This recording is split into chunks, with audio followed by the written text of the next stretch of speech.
everyone, and welcome to day number 2 of SWC 2021 America's Cup Preliminaries. Special hello to Mom and Dad. Hi, Mom and Dad. You guys missed a heck of a day in day number 1. It delivered gold medal presents all over the place in terms of games, and day 2 will not disappoint.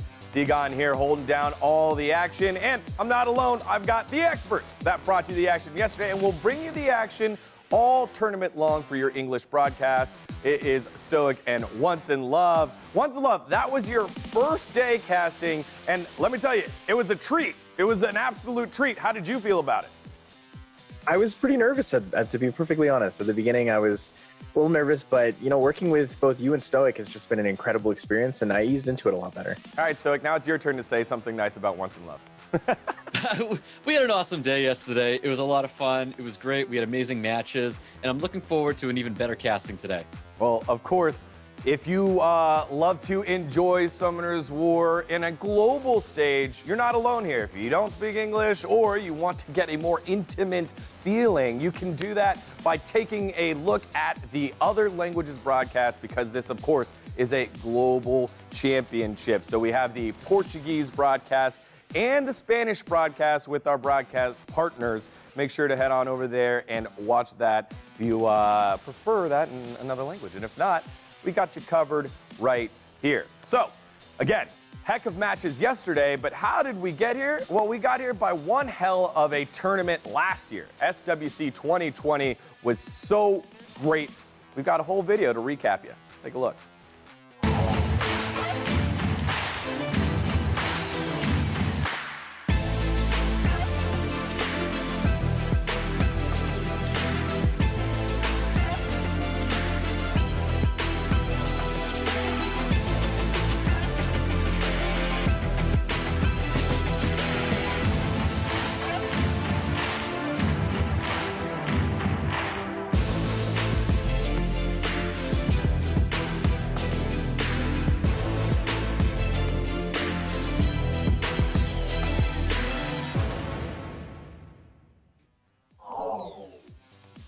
Well, there it is. You saw one of those competitors, Jmak. He'll be playing today in this tournament as we take a look at the overview of the preliminaries. Again, this is the preliminaries to the America's Cup. We had 16 players receive invitations based off of their standings in Season 16 and Season 17. They've been placed in a bracket. 2 wins, you're into the America's Cup. 2 losses and you're out. You lose one, don't worry, you've got yourself the Day 3 redemption bracket next Saturday. So we have 2 players that were able to make it on through. Who will join them, we'll find out later today, because again, double in. And of course, these guys are playing for their right to the America's Cup, which has a pretty nice little prize pool. Not only do you represent your region, the Americas region, in the World Championships, you get yourself $10,000 in prize. You have $5,000 for second place and $2,500, $2,500 in third place. Boy, what a day it has been. I'm very, very excited to see what we have coming up next. And all these players will be very excited as they take the next step towards this, the trophy of SWC 2021. And write your name in the history books, just like last year. Mr. Chung did from the APAC region.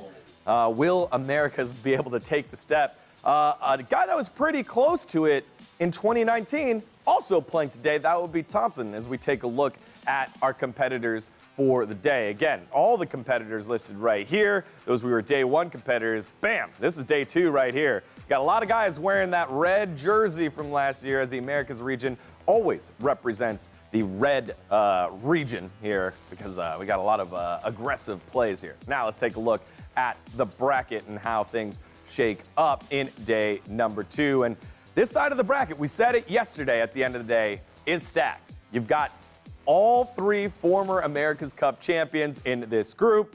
And I don't think there's an easy out in any of these as we take a look at it. DRMZJOSEPH against Michaelyan will kick things off with TopaV, one of the few players that has played in every single America's Cup, against MaDreamdy. Then we have Tiger against reigning champion Jmak, and then THOMPSIN, winner in 2019, up against FirasFiras, one of Once in Love's favorites.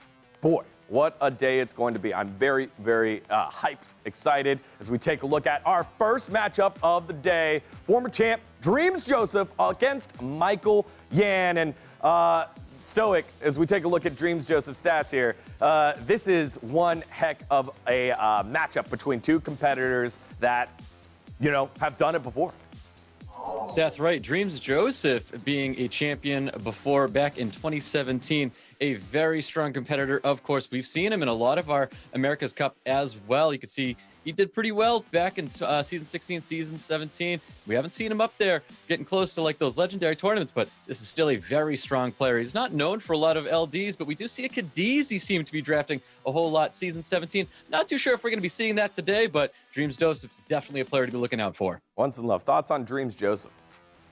Definitely interested in that Cadiz as well. It's one of those units that's very underrated. Not a lot of people know what it does after the buff about a year ago, but I think that DRMZJOSEPH is the kind of player who can really take out those pocket picks similar to the way that Fate Memory does, but his style is totally different, totally unique, and I have a lot of faith in what we're going to see from him today. The pride of Peru, DRMZJOSEPH, always getting the most out of, I guess, his toolbox, because he's always a formidable opponent, always making people think. DRMZJOSEPH definitely someone to contend with, as Michaelyan is the one that's going to have to do that. Michaelyan, again, rated highly in season 16 and then dropped off a little bit season 17. We've seen this before, Once in Love, where they drop off and you're like, hey, why are they rated so low? Well, it's because they start protecting their drafts. And what do you see when it jumps, when you see this from the SSA member? So Michaelyan, for a long time, was a very strong Artemill user. A lot of people really noted him for that combination of Ragdoll the Artemill, but he actually hasn't been using it as much, going into more of a standardized draft here. So I'm interested to see if he has pocket picks using that mainly in this tournament, because you can ban out a lot of the stronger counters currently. Yeah. Stoic, thoughts here on this draft style? Yeah, that exactly. We've seen him use the Yada a lot of times in the past. I'm just not sure we're going to be seeing it today, especially with artifacts, with all the additional damage, ignoring that defense. Yada's not that very strong pick here. But exactly what Tyler was saying, there could be a lot of situations here where he may be banning out those units, and we may see it back in the tournament today, but we'll find out.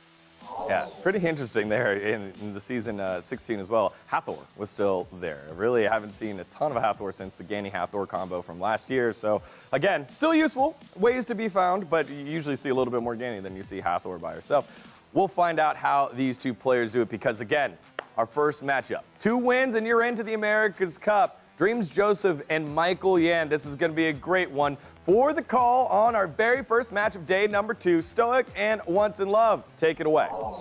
Here we go, guys. We have our first match between Michaelyan and DRMZJOSEPH. Pre-bans are going to be coming out shortly, and we've got first pick on the side of DRMZJOSEPH. Interested to see on the pre-bans here. I'm not sure if DRMZJOSEPH is going to be pre-banning any of the LD units that Michaelyan has, or possibly just a solid first pick counter, maybe banning out that Lulu and taking, you know, it's like a Sierra first or a Chongpong first. A lot of opportunity here. And there's the Water Ryu ban alongside the Carnal. So Michaelyan doesn't want to give up the Carnal first pick against DRMZJOSEPH, realizes he uses it a lot on ladder. Very interesting to see the Water Ryu ban here, the pre-ban here. It was nerfed previously. It was considered, I guess, a less... a reliable stripper now, but hey, maybe DRMZJOSEPH still sees it as a threat, and we got the Carnal being banned out as well. DRMZJOSEPH hovering over what looked like a Joe gun, taking it away. I'm curious if he's going to lock that in, and he goes with the CR first pick with the 24 speed lead. Appreciate the little flash of the Cadiz, like, hey, I have an LD too. What's going on? Locks in the Sierra instead of the Joe gun. Michaelyan responds to the most classic comps. As we've seen it yesterday, these first 3 picks are very common. The Sierra, Okeanos, and the Lulu countering each other in different ways. DRMZJOSEPH leaning in for that secondary speed lead, small one, but 10% on Fran could be just enough to take it, and possibly a Violent Barbara here. Not quite sure if this is going to be Swift for first turn contention yet. Can't really tell from the draft. We're definitely going to be finding out. He went with the S-Shear. Ooh, taking the S-Shear back. He seems to be very unsure what he's going to be drafting, but it looks like he's going to be locking in Fran with that Barbara as well. Michaelyan taking that. Of course, Okeanos in that first round was not taken by DRMZJOSEPH. We may see that change later on, but here we go, guys. We've got a Chongpong shown from Michaelyan and one other pick. I really like the Water Ryu ban, actually, with the style for DRMZJOSEPH here. He denies one of the speed lead opportunities for Michaelyan along with the stripper, but Michaelyan responds and takes the Chongpong, gets the strip for his Okeanos, set up the defense break, and also takes in that Artemill. Artemill working very effectively against both the Beast Riders and the Sierra for those crits. Not a ton of damage output there. especially if he can pick up a second immunity unit here. DRMZJOSEPH has to be careful. Really needs something to control and not give too much opportunity for a double immunity unit here. We saw it yesterday with True Whale, and it was a huge success. We could see it again here with Michaelyan. Yeah, DRMZJOSEPH going back and forth with a couple of these units, and he finally decides to lock in that Molong alongside of the Masha. 2 Beast Riders for DRMZJOSEPH. Very aggressive draft. Michaelyan looking to respond, and he's going to show and draft a Triana. Really like this Triana. Triana's very good against the Molong. Fairly good against the Barbara and the Sierra as well. Has the pseudo immunity with that 1-turn immunity and the cleanse. I think the draft actually favors Michaelyan here. It's really looking like he might actually have to ban either that Triana or that Artemil. Well, we'll see what happens here. I mean, Ada could be possibly banned out, just leaving a lot of additional damage on Michaelyan's side of the field. Bans should be coming out shortly, and the bans are going to be the Triana and the Molong getting banned out. Here we go, guys. We're going to be getting into our first round with Michaelyan and DRMZJOSEPH. I really like this ban on the Molong. He realized that Triana had to be a force ban in this situation and just had the right setup, and it's going to be a good start to this match. Definitely going to be a good start indeed. Barbara is going to be kicking us off with DRMZJOSEPH. Looking for that strip on the Okeanos, not receiving it here. We've got Masha getting pushed forward. Masha goes for the defense break on the Artemil, but doesn't quite land at that high resistance. The bomb with the attack buff here could deal some significant damage to the Arta if he does hit it. Does he go for it, though? He kind of has to. He doesn't really have too much of a choice. He needs to just take this Artemil down really quickly here. Lands the bomb. Unlike yesterday, we see the bomb come up and almost killing, just short the lethal right there. Massive damage coming out of CR, almost removing this Ada from the field. Now, we're going to have that Lulu able to heal, sustain it back up. Got a rain of stones coming out, landing the stuns on top of Masha in the CR, but looks like Ada's turn came, and it was too late. Too many crits there on DRMZJOSEPH's sides actually push the Artemil ahead of the Lulu, so Lulu does not get the opportunity to heal that Artemil. Artemil goes down to the continuous damage, and it's kind of pretty okay still here for Michaelyan, though. Doesn't quite need the Artemil for damage as the defense break coming up on the Chungpung in a couple turns here, but the resetting control between these units alongside the Lulu's protection should be really effective here. Definitely not what Michaelyan needed to see, dropping that out as early as it was. Now we've got Chungpung looking to push back a little bit of attack bar. Low attack bars for DRMZJOSEPH right now. A little bit of poke damage going towards that CR, and Lulu possibly looking to get some immunity up. So in a draft like this, I feel like Michaelyan really should have had Will in his Artemil, especially in the current meta. There's a lot of things that can really take you out on first turn between additional damage poking and then a big bomb like that. I'm unsure if maybe he just relied on that 100 resist and was hoping that it would be just enough to set him up. Yep, quite possibly, but we see that second skill comes out with the additional turn with Chungpung. Chungpung trying to dismount that Barbara, not coming through though. Well, the glancing debuff getting huge value on the Sierra, though. Triple glance does not give her any attack bar. Lulu's going to be able to move forward. Could protect the Chungpung here, so there's no defense break or pushback. Choosing just the first skill, that Barbara. Looking for another dismount with that death break up there. Not doing so, though. Masha able to do a little bit of damage to that Chungpung, not a lot. We've got Okeanos possibly transferring over an attack buff, and he does not. Still no slow debuff, though. This Fran needs a violent proc to get the immunity up before the Chungpung gets the big reset, or it's going to be over for DRMZJOSEPH. And there it is. There's the extra turn. Fairy's Blessing comes up. 2-turn immunity and protection from the Chungpung. Yep, huge protection from the Chungpung. That was very key that he got the immunity up there. Chungpung would have been ready for that third skill, attack bar reduction. We've got Masha coming in with the big defense break and massive damage dropping Chungpung here. And there you have it. Round 1 is going to DRMZJOSEPH. Wow, what an incredible play. Played it really slow and really safe, but at the end of the day, that Artemil, it was there, but it wasn't. He needed that will to protect it. If he had it, it would have been a totally different game. But, you know, that's just how it is when you kind of draft a little bit more on the aggressive side. Yeah, definitely losing out of there really paid off. Yeah, losing out as early as he did definitely hurt Michaelyan a whole lot. DRMZJOSEPH with a very clean draft there, and a little bit lucky on that violent proc to get his immunity up, because we may have had a turn of events, but doesn't matter now, guys, because we're getting into a round 2 with Michaelyan and DRMZJOSEPH. Pre-bans from last time is the Connell and that Water Ryu. I'm interested to see if Michaelyan can play out against this aggressive style of DRMZJOSEPH, or if he's actually going to possibly swap it up, knowing he doesn't have first pick this time. Maybe he won't be able to get that Sierra. Maybe he won't be able to push with Fran focus.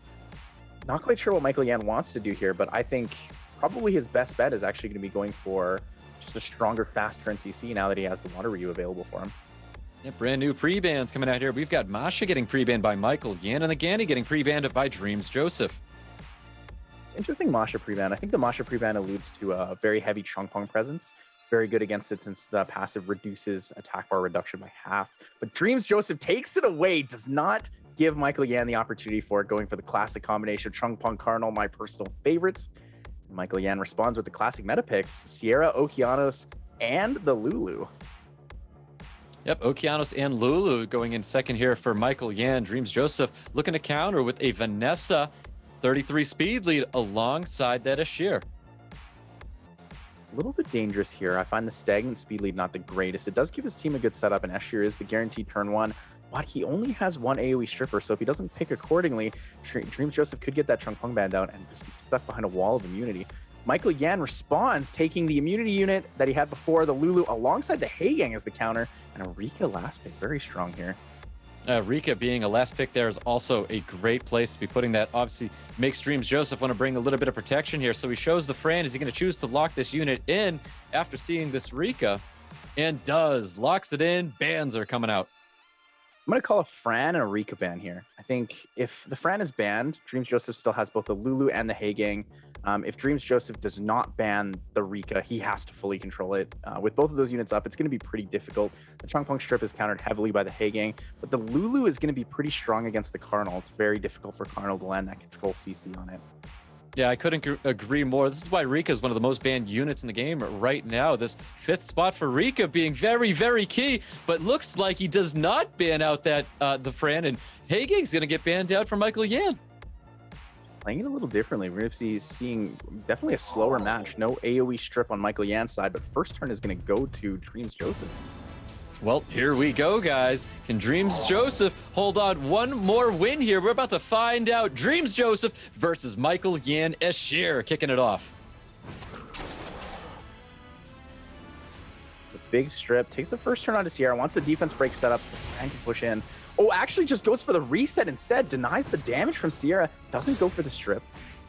Yeah, went for the reset on the Sierra, but we've got that reset that just missed on the Vanessa as well. Fran getting the immunity up here. Yeah, the big reset missing on Fran is pretty unfortunate, not being able to take away that immunity protection. Both players have immunity here. It's going to be just a battle of chip damage. The extra turn from Vanessa, but Vanessa actually loses her immunity. An opportunity for some debuffs in here. Yeah, definitely what DRMZJOSEPH didn't want to see here, but he did get a little bit of damage into that CR, doing a little bit better for him. Now, he did go and strip everybody except that Lulu. No glancing from the Chungpong, though. A little bit unfortunate. The Sierra is going to have a lot of rotations with that skill 1, critical hits, and get attack bar gain. A little bit unfortunate here for DRMZJOSEPH. Yeah, Michaelyan showing he wants to eliminate this Chungpong from the field. Chungpong still standing tall with that immunity up there. Can't really do too much. We do have to keep our eyes out for this Escher, though. You know, a lot of people underrate Escher past the first turn. You know, he gives that attack bar boost and goes for it, but he also does a ton of damage with additionals, and on kill actually resets the cooldown of his skill 3. Yeah, Rika getting the additional turn with a sleep on top of that Escher, looking for another additional turn with sleeping this Vanessa, not receiving it though. Michaelyan playing very safe and very calculated, wants to be able to unload all debuffs at the same time with this Fran, no immunity. It was a very important match for Michaelyan. He needs to secure it, so he's got to definitely play safe. We got the Rain of Stones coming out now that all the immunity's gone on the side of DRMZJOSEPH, going to get a full team stun, and he gets that full team stun. Reset possibly coming out onto the Vanessa because he did miss it before. Goes for the Fran reset, hits it the second time, missed the first, but he got it. There's the reset, so no immunity will come up. Now the heavy control from Rika comes in. It's looking really grim for DRMZJOSEPH. Doesn't have a lot of potential to come back from all of these dots in the slow debuff. Yeah, most definitely. Bomb, of course, not landing. We've seen that all too many times before. Vanessa with the additional turn really can't do too much here except land that death break. And we've got Rika primed and ready. Both skills going off. Oh, and a really important full team slow. It's going to have a lot of control here. No speed buff from the Escher means there's no way to counter that speed debuff. And a bomb finally landing for Michaelyan, removing that Vanessa from the field. Fran's going to be dropping here, but there we have it. Michaelyan taking round 2 away from DRMZJOSEPH. And there it is. That consistent, safe control setup really gave him the opportunity to take that match. Took it away from DRMZJOSEPH, played in his own field, at his own playing ground, and just really clean, really well played. Yeah, that's the importance of slowing things down, really taking your time, and Michaelyan did that exactly. He calculated all of his plays, and he executed well.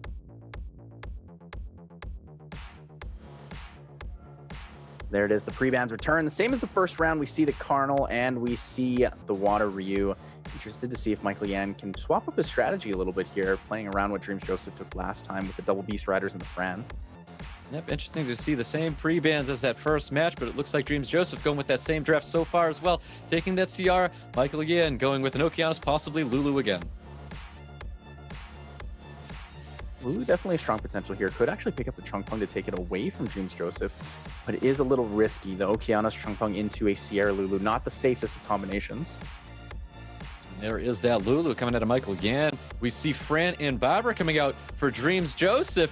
We've got a very familiar draft to that first match. Now, is he thinking his ad is not going to disappear as soon as it did last time, but he's going to be drafting it again? Ooh, picks the early Triana to deter the option of the Molong pick. DRMZJOSEPH does have two options to pick here. The Masha is fairly effective into the Triana. Could lean towards actually just banning out the Artemil this time instead. Well, DRMZJOSEPH hovering over a Molong, which is an excellent unit to help get rid of a unit possibly like this Triana here. We see for the last pick, does the Masha come back? Do we see a return of the Masha? No, it's leaning towards the Chungpung. Wants that AoE control. Yep, Chungpung's coming out for DRMZJOSEPH, wrapping up his draft here. Michaelyan hovering over a Diana, which isn't looking too shabby right now. Michaelyan absolutely knew that was coming out, knew it was going to be a heavy pick. He could either ban the last unit or just simply just throw in this Diana for the extra damage. I think I'm leaning towards possibly a Sierra ban this game, or maybe just the Fran for no attack buff. Well, here we go. Bans should be coming out. I would imagine these two are going to take a little bit of time here. Really want to get this ban correctly. We're going into a round 3 between the two of them. Diana is going to get banned out. Ciara is going to get banned out. And we're going into a game 3, guys. A little bit of a different setup here, but I still think Michaelyan has quite a heavy advantage. Has a lot of protection, has both the Triana and the Artemil to protect. Molong not going to be able to snipe too heavily, and most of his damage comes from water units. Well, we've got 3 defense breaks on the side of DRMZJOSEPH, so it's looking pretty good to help remove that unit. We're going to see, guys, is it going to be enough, or can Ada hold on and gain a victory for Michaelyan? Barbara with the first turn here. Also interesting to note, it looks like that Chungpung might be on Swift, so might not actually have the potential to get any extra Fox skill 2 into skill 3. Barbara with a lot of damage into that Okeanos. Okeanos about at 50% here. We see the attack buff and immunity coming up with this Fran with the additional turn, trying to get a little bit of attack break and more damage onto the Okeanos. Reckless Assault is there, primed and ready. Does he choose to use it, but passive up with the Triana? So interesting, he does go for it. He knows he doesn't have to take any damage if he procs the Triana passive. He uses it so that he can take the next turn and kind of take it down with that Barbara. It was actually a very, very smart play because of that Triana's passive, allowing no damage to be taken to the Molong. I quite like that a whole lot. And we've got Barbara looking to try and get rid of this Okeanos. Okeanos looking very low, not healthy at all. That was an incredible amount of damage coming out. That attack buff Barbara doing a lot. Even without the defense break, still manages to hit. And the strip is reset on the Chungpung, so Chungpung does not actually have a skill 2 available. Nope, we've got Ada using that skill 2 to heal up Okeanos. Okeanos now looking a lot more healthier now. Fran possibly looking for an attack bar reduction on this Lulu. He does have the kill potential here. Defense break into a violent proc skill 2, but doesn't go for it. Plays it safe. And the revenge stun from Arda shuts down the Molong's extra turn potential. Here we finally see a despair stun coming out of Ada on top of the Molong. Triana's got Barbara in her focus, trying to deal a little bit of damage here. Ada with the strip of the immunity. Not enough. Michaelyan has weathered the onslaught at the beginning of the match, and his Okeanos is able to use a Rain of Stones. Another stun comes up from Artemil, not quite knocking off the Barbara, though. Not yet. He really needed to dismount that Barbara, but he did not get it. No more despair stuns coming out of this Ada right now. He really needs to see a little bit of action from this unit. We need to take down this Barbara. This Barbara's really close and in a dangerous position, but Triana's passive comes back with that violent proc, and the sleep on Barbara denies even more damage. Massive sleep right there on top of Barbara, and it was such an important violent proc for that Triana to get the passive back up again. Finally dismounting the Barbara. Barbara looking to deal massive damage to this Okeanos. Okeanos did hold on here. Fran does have the Fairy's Blessing, so the attack buff and immunity comes back. I don't know if it's going to be enough. This dismounted Barbara takes a lot of damage right now. Well, there's the defense break sitting on top of Okeanos. Okeanos is going to be disappearing shortly. Barbara coming back for more. There's the passive of Triana, and Ada's going to be finishing off the Barbara. Okeanos is just living through it all. Everyone's protecting it. I feel like this is a 3-protect-1 comp here. Oh, that was a very important strip. He did get the strip on top of all the units. Glancing Seed on top of that Triana as well. But a beautiful additional turn coming out of Fran to help rotate those cooldowns with attack bar reduction on Okeanos as well. Goes for the Archangel's Blessing, wants to play it safe. Not sure if the Molong is going to proc into that skill 3. Doesn't though, so he is protected. Does live for another turn. That looks like a very current Molong. That's not a 2017 Molong there with that second skill. Nobody getting stunned up. Immunity back onto the Okeanos. And DRMZJOSEPH needs the Molong from yesterday. The 4-man stun Molong on the first turn. But sadly, we can't see that in every single game. Oh, Triana with those additional turns, getting that passive back up with a sleep on top of it as well. I know Degon mentioned that we didn't see much Hathor here, but it seems like this Triana's trying her absolute hardest to be Hathor, sleeping everyone on every single turn. Changpong looking for an attack bar reduction on top of Okeanos, not receiving it here. More damage towards the Fran. Fran in a danger zone for sure, and we've got full immunity up, but Fran's got that second skill primed and ready. A big heal from Purify as attack goes up and HP goes down. She does manage to heal for quite a bit. No crit from the Artemil, though. Not a 100 crit setup. Definitely, and with the new crit changes, you're expecting to have these units 95 plus to make sure you land all these crits here. But Ada missing a crit is not exactly what Michaelyan needs right now. Looks like Michaelyan's going to be able to take down this Fran, and DRMZJOSEPH might be losing the series here. Oof, almost lost it with the Lulu there, but Okeanos is going to be finishing off that Fran. Definitely going to be losing the series here. I just don't see how he's going to come back here. And there we have it. Michaelyan takes round 3 away from DRMZJOSEPH. Michaelyan, everybody. DRMZJOSEPH, every single America's Cup qualifier will have to wait into the bottom bracket because Michaelyan, with that methodical draft number 3, comes up huge here. The 3 protect 1, as Once in Love said. Okeanos surviving through every single thing, even though it got through Stoic's favorite unit to say, Barbara was putting down the elemental damage, did not matter. Okeanos comes on through, and Michaelyan takes the game here. Once in Love, that was a set between 2 guys that thought through a lot, and we got to see it play out. Yeah, it was absolutely incredible seeing the way that they adjusted to each other's draft. Still staying true to their own style, but also being able to make minor adjustments, knowing what the other person has and is available with. Thought it was incredible. Yeah, so although they did, Michaelyan did have Stoic's first favorite unit to say, Michaelyan had the second favorite unit, which was Adamil, as we take a look at the replay here on how it all shook up in our first match of the day. Stoic, recap for us, brother. Well, this is DRMZJOSEPH gaining a lot of control on top of Michaelyan. It was a very important victory for him, and those beast riders just providing a lot of damage, built on speed. It's just very, very aggressive for DRMZJOSEPH. Michaelyan just not properly prepared for it. But into that second match, Rika being a key pick, we knew it was going to be really good, and it was the unit that closed it out for him. Michaelyan with a huge victory using that third round pick, Rika. Into that next match after there, honestly, it's the violent procs coming from Triana. Triana was able to keep his units alive, keeping up with immunity sustained, keeping up with that passive. Okeanos held on to dear life for just so long, and that allowed Ada to be able to capitalize on all those crits, revenging back in there, getting some despair stuns here and there, but ultimately, it was a solid draft, but a lot of RNG definitely favoring Michaelyan in that third match. Yeah, Once in Love, you got to love the fact that we had a couple of those pocket picks come on in terms of the Rika, in terms of the Triana, and then just the draft itself. It's like, all right, well, you want them along. All right, I'm ready for it. You got to love that. Yeah, he really kind of baited out the Molong and knew that he could play around it. You know, in that third match, the Triana did definitely get lucky with a couple extra procs to keep the Okeanos alive, but even without that, he played it so safely to protect that Artemil that he played for the 30% HP, 30% attack up, and just managed to shred through that Barbara. All right, well, with that, Michaelyan moves on 1 win away from making the America's Cup, but he's not the only one trying to make that journey. We've got match number 2 ready to roll here in our bracket. You can put it down in pen right there at the top. Michaelyan taking down DRMZJOSEPH, and I would say an upset. I think that DRMZJOSEPH is always never one to count out, and he's not out yet. Has the opportunity in bracket, the redemption bracket next Saturday. But up next, the other player that's been to every single America's Cup. It's TopaV. He was here last year. He's up against MaDreamdy in yet again another matchup on this brutal bottom bracket of day number 2. As we fly the stats for TopaV. Stoic, TopaV, returning member from last year's America's Cup. What do you got on him?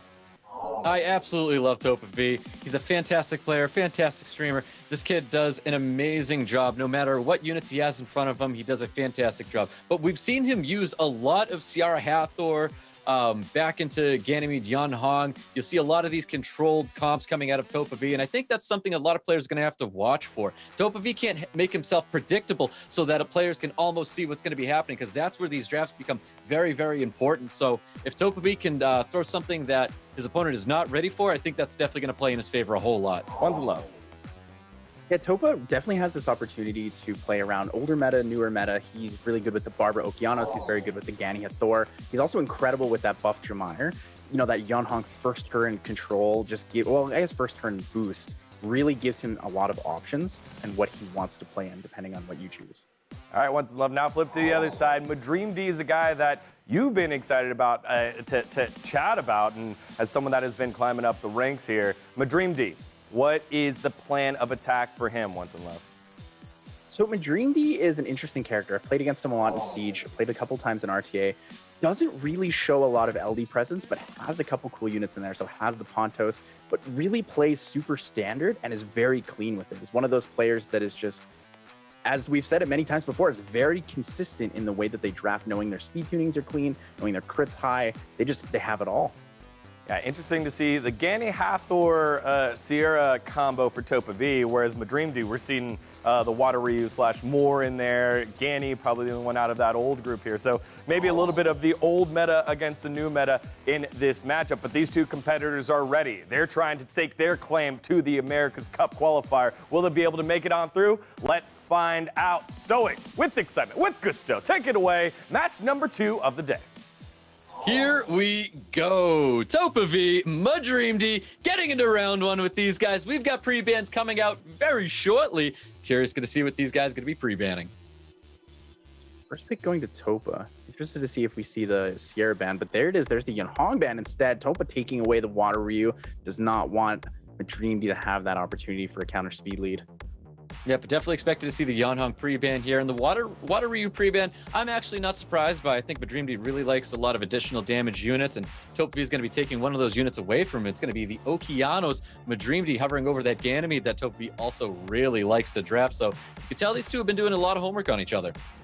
Yeah, I like that they're breaking up each other's like standard traps. Gani Oki being one of the strongest both last year and this year, and throughout many of the metas and many of the seasons. Only just really amplified by the fact that additional damage exists, even with that Okeanos nerf. So MaDreamdy locks in the Sierra, denies the speed lead opportunity for Topa here. Yep, definitely like that Gani Ciara draft here. We've seen these 3 units as first and second picks just like this right now. We've seen it all the time. And now we've got a Vanessa, interesting Vanessa coming out of TopaV, and he's also going to lock in the Chungpung. I guess he just really wants to contend for that turn 1. Not too worried about not taking the Lulu. Doesn't really feel like a TopaV style. So he's going for that aggressive comp. Has the Vanessa set up for the speed lead for turn 1. MaDreamdy responds, taking Cardinal and Juno, taking his double element in each slot. It looks quite nice. It's an aesthetic pick setup, but both of these are incredibly strong versus this team that Topa's got. Yeah, most definitely. I really like the Connell and the Juno coming out from MaDreamdy. TopaV looking to respond. He's going to be showing a Masha and a Fran. Is he going to be locking in that Beast Rider, having 3 fire units on his side of the field? I actually really like this Masha here. I think the Masha is very effective. It's both effective against the Gani pushback and the Cardinal pushback, but really does have the potential to one-shot that Juno depending on the speed tuning, if MaDreamdy does run Will or not on his Juno. Definitely going to be finding out. The combination with the Vanessa and the Masha is fantastic. If Masha does get dismounted and killed, it will come back on its Beast Rider as well. So maybe the combination with seeing this Vanessa on the field may make a lot of sense. And we've got a Pontos coming out from MaDreamdy. Interesting to see the Pontos. I was expecting a Chiwu there, possibly looking towards banning the 33% speed lead on Topa's side, trying to take the turn 1, having 2 strippers set up. But maybe there's something else here. Maybe this Pontos is the key to victory. Could be denying the damage, or maybe the AoE strip on Topa's side. And it looks like he is going to be banning out that 33 speed lead from TopaV. Pontos is going to be banned down the side of MaDreamdy, but he still has a speed lead in his box here with the Ciara. And we've got a 10% speed lead coming out for Fran. Very interesting leader skills going on here. And here we go, guys. We've got MaDreamdy, we've got TopaV in their first match together.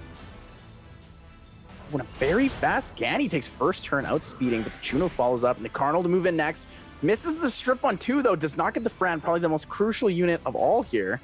Yeah, Fran definitely being the most crucial unit here. He needed to strip that with the Juno and didn't receive it here. We've got Masha coming up next, looking to pile in some big damage on top of that Ganymede. Ganymede's still doing all right, but with the Death Break sitting on top of him.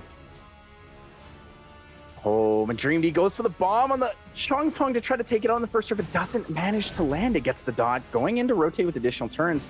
Doesn't actually have crit on his Sierra, though. Only 1 crit out of 3. I'm just not surprised about the miss bomb anymore with the CR. It just seems like such a natural thing at this point. Well, we could see the MaDreamdy's trying to target out and focus down this Chongpeng here and is kind of going to be able to finish it off. I know those dots will, and we've got Ciara finishing it off here. Interesting to note here, though, MaDreamdy actually has a ton of additional damage on that Carnal. It's a bit interesting and maybe kind of weird to see that the Sierra is actually not focused on crit. A high damage bomb Sierra is not something we see commonly, but it could be just the right strategy. I don't know if Topa noticed that, but maybe he needs to keep that in mind for future drafts. Yeah, well, TopaV looking a little low right now, going with the Rain of Stones. We'll see how much damage this could produce here. Obviously, we're going to get a heal coming out of this Juno. Does he choose to target out the Ganymede? Goes for the reset on top of the Connell, and we're going to keep piling more damage on top of that Ganymede. I think he needs to start evening it out here. Entirely denying that ventilate into the Carnal. Really good play from the Okeanos, and the extra turn just shows how fast the Violent Rune's there on TopaV's side. Manages to have that crazy fast, really good Oki, but also on Violent. Bomb comes up from Sierra, but she's attack broken, so it might not actually kill here. We'll see about that, and it does deal a lot of damage. It is looking low. We've got the Seal of Magic coming out on top of that Fran. Not looking good at all for TopaV. Not sure he's going to be able to come back from this. Basically over now. The control, no Fran, no heal. That Juno's going to manage to solo through the end, but I don't think it matters because there's so many units alive on the field still that it's going to be looking pretty rough for Topa here. Well, TopaV's definitely going to be taking his time here because he's one to have all the experience inside these SWCs. He's already thinking about his next draft. He's thinking about what's going to be possibly coming towards him in the following match here. And MaDreamdy is definitely taking round 1 away. Yeah, I'm definitely interested to see if Topa goes with this profile picture and actually picks the Antares that we see there. But I think Carnal's going to be a key pivotal unit for him, either banning out the Carnal or picking the Carnal away. The slow debuff definitely messed up the turn orders for him, and it made it a little bit rougher. Yeah, most definitely. Well, pre-bans from last time, that Yonhong and that Water Ryu getting pre-banned, those units are going to be free going into this second round. MaDreamdy with the first pick. Could possibly see a Sierra or an Oki ban on Topa's side, but I really would like to see that Carnal. I think the Carnal's a big key indicator for MaDreamdy's drafts and being that HP lead and being that stronger setup. Well, let's see if TopaV reads into that from last match. Definitely took enough time to think about what he wanted to pre-ban here, and we're definitely taking a lot of time here going into the second round pre-bans again. There it is. There's the Fire Bison ban. The Carnal takes it away from MaDreamdy, realizes that it's the ToughtSing. Then one of the most interesting things about Topa is how well he adjusts between matches. He's always, he's a veteran in SWC. He's a veteran on Twitch. He's a veteran when it comes to playing the game. One of the most consistent high win rates. I firmly believe that he will be able to take this draft. I really hope so, but MaDreamdy taking that unit that everybody seems to want in the first round may hurt TopaV a little bit, but let's see if he can bounce back after not having an Okeanos going into his round 2. I really like MaDreamdy's draft, knowing he's going to take the Oki, denies the speed lead opportunity of the Sierra from Topa, possibly leaning into maybe a Despair Water Ryu here or more, maybe also considering a Chongpeng opportunity into Topa here. Yeah, I really like Yonhong and Ganymede. These are two key units that work very, very well together with the Charge Vitality and with that Ventilate with the second skill. Definitely like to see TopaV. This is his bread and butter going into the second match. Oh, interesting, though. MaDreamdy takes the Pontos and the Savannah right away, takes the speed lead, and gets that deny. Really, I think Topa was probably leaning towards picking the Savannah, but he just takes it away. The Savannah combination for the first turn strip into an AoE with that Yonhong boost is pretty devastating.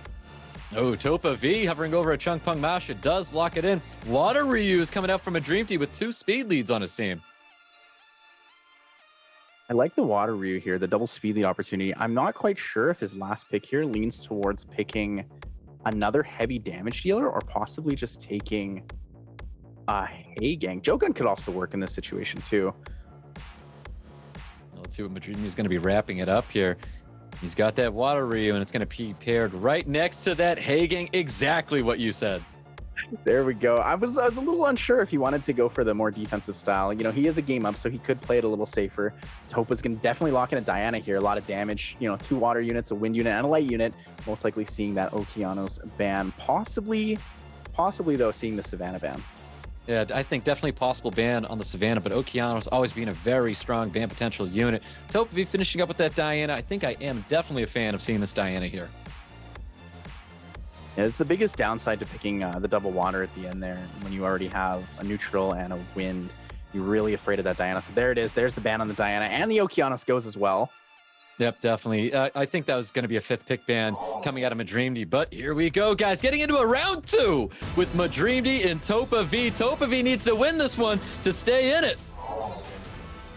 Hopefully, MaDreamdy has high accuracy on a Savannah here, because Topa did pick up that 48 resistance lead from the Yunhong. Is that going to be strong enough to hold off this Water Ryu? Water Ryu did strip some buffs here, though. Ganymede still remains with his will. Quite a bit of attack bar reduction as well. Not bad performance from the Water Ryu. Not bad at all, for sure. We're going to see the strip coming out of Hagen. Glancing being applied on Yunhong and 2 others. Oh, and there it is. The defense break on 4, the pushback on 2. Pontos does have the immunity, but might go for the silence here. Might go for the aggressive play. Plays it safe. Goes for the immunity and the invincibility, but the extra turn. Massive extra turn, really capitalizing on it. Able to deal a little bit of damage to everyone as well. Getting the silence on everybody except Yunhong and Masha. Hong Kong not getting that value. No skill 2 available for him. Masha does get the turn, though, but everyone's invincible, so there's not a lot that she can do here. Yeah, definitely not. Looking for some attack bar pushback on top of Yunhong. Not receiving it, though, but we're going to see some damage come out to Changpeng. Changpeng does get knocked here. I think the Charge Vitality's got to go on to the Masha. He has to get this unit back up. It's too bad that the additional attack bar boost from Charge Vitality actually doesn't benefit the Masha here. The extra turn into invincibility does really nothing for him. And Ryu reapplying the attack break is going to pressure this Masha really heavily. He really needed that additional turn coming out of Ganymede. We get the Ventilate back onto the Yunhong. This is actually looking like a pretty even match again. Topa might actually be able to bring it back. There's no immunity up for MaDreamdy. Here comes the defense break. Fastlink lands it. Not as much damage as I was expecting to see with this Masha. The attack break being very, very strong on him. Pontos almost dismounting the Masha, getting the additional turn for invincibility and immunity coming out.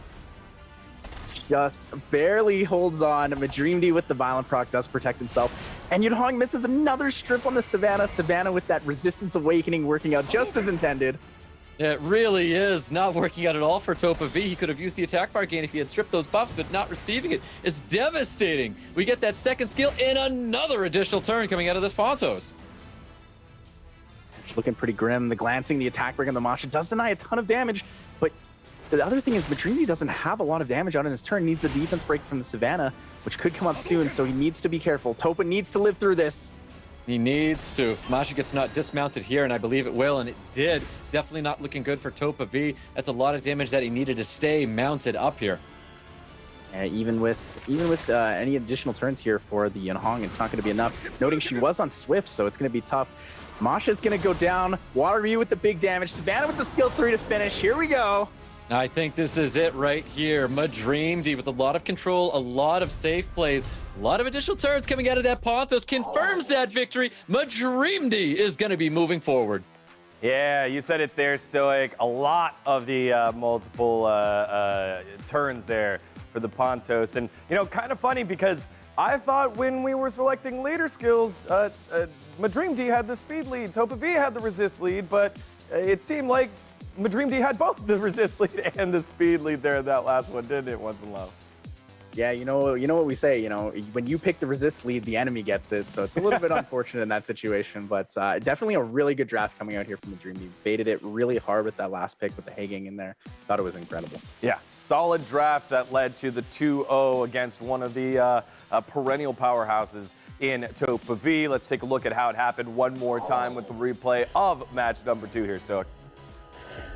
Well, we have MaDreamdy just gaining a lot of control over TopaV, taking that first round away from him, and TopaV really needed to bounce back getting into the second round here. We thought the bread and butter was going to be enough with Yunhong and Ganymede, and it just wasn't enough here. So many additional turns coming out of that Pontos, all that safety, that security coming out for his team. It was just too much for TopaV. He couldn't get anything rolling with all that invincibility up. Yeah, and again, everyone in the world knows ban the Yunhong in match number 1, and then we'll see where it goes after in match number 2. TopaV not able to take that one home. Falls down to the lower side of the bracket as we update our bracket here with the victorious MaDreamdy moving on now. And our qualifier match is now set. Michaelyan and MaDreamdy, they'll be battling it out for their spot in America's Cup in just a couple of weeks here. And again, TopaV, not out yet. We'll have his opportunity next Saturday to play. Our next match, though, is a big one. It's the reigning America's Cup champion, Jmak, against upstart Tiger. And Tiger is not a slouch as well, once in love. Tiger, a player that has a ton of upset potential here to take down the reigning champ. Yeah, definitely. So Tiger was the America's New York 2017 champion and has consistently played. Actually, recently took a pretty big break from the game, but still is one of the strongest powerhouses in there. Incredible blocks, incredible runes, and an incredible mind. Stoic. Yeah, Tiger was fantastic. I remember watching him back then playing up against Truffles. It was an amazing match back in 2017 in New York, and Tiger was able to get that win over Truffles, and it was quite impressive back then. It was a much different meta. I'm pretty sure we saw units like Feng Yen and Camilla back in those days. So very different drafting now, and I'm still expecting Tiger to do very well for him. Yeah, I mean, speaking of different meta there, you saw his toolbox. Like, all that looks very, very different. But if there's anyone that's going to be able to prepare for it, it's last year's champ, Jmak, who puts in the time, puts in the effort, and you can see still does it with style. As the good old doggo. It's a good boy there, Jmak. Has his dog there. Again, last year's champ. No slouch here, Stoic. Definitely no slouch at all. He's last year's America's Cup champion. He played phenomenally last year. He brought a lot of excitement. He brought different drafts. He made you think on your toes at all times. I'm expecting the same performance out of Jmak this year. All right, well, here we have Jmak and Tiger, champions in their own rights at different times, now trying to take the next step in their America's Cup journey. And to have them play it out in the preliminaries so early on is going to be a treat for all of us. Game number 3, match number 3 of the day, set number 1 about to happen. Stoic, once in love, take it away. Here we go, guys. It's an exciting one we have ahead. We've got Tiger, we've got Jmak, and they are quick on these pre-bans. We've got the Knicks getting pre-banned by Jmak, and we have the Hay Gang getting pre-banned by Tiger. Always love Jmak. D-ranking down to the 999 range, just to flex a little bit for the tournament. Always a fun thing to see, a little bit of laughs here. First pick going to Tiger, though. Not quite sure what his strategy is here. He has a lot of different opportunities. I'm a bit surprised on the Hay Gang ban. Doesn't necessarily need it when he has a Tian Lang, but there it is. Takes the Han away from Jmak, denies it on the first pick. Yeah, denying the Han away from Jmak, but we've got Watery and Okeanos coming up for Jmak. Okeanos being such a consistent first-round pick.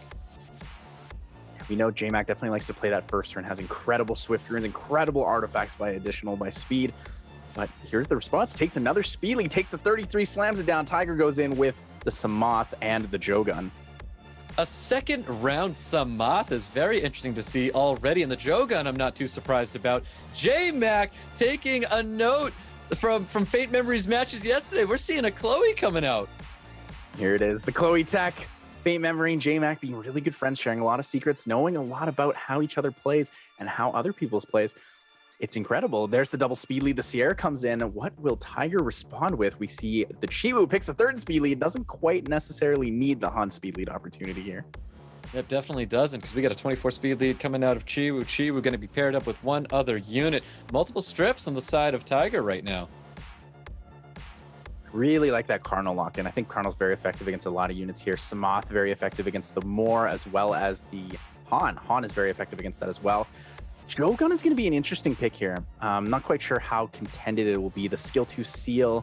I think he's probably going to lean it into the Chloe if he lets it go through. Whoa! We're going to be seeing I believe it's Shizuka coming out for Jmak. What an incredible pick. Shizuka is definitely unique. You know, you can re-provide immunity to your team. You can AoE bomb again. Really leans towards a different ban here. I think Tiger might be caught off guard pretty heavily by this. Now, usually when you get these very curious 5th round picks, you just ban it out because you're already prepared for the rest of it. So, and there we go. Shizuka is going to get banned out. We're not going to see this very interesting unit go through. Han's getting banned out, guys. We're getting into a round 1 with Jmak and Tiger. Jmak has incredibly fast runes, but Tiger has the 9% speed advantage here. The Jogun is going to take first turn. Jogun's definitely taking first turn here, looking at a huge strip across his team. Let's see how well tuned he is. He's going to be tight enough to get in there again, but it looks like Wateryu, of course, is going to be cutting here, getting a nice despair stun onto the Chiwu. Interesting to see why he actually went for that strip, though. He could have gotten more attack bar pushback with the Chiwu and not hitting that that water reuse and playing protected.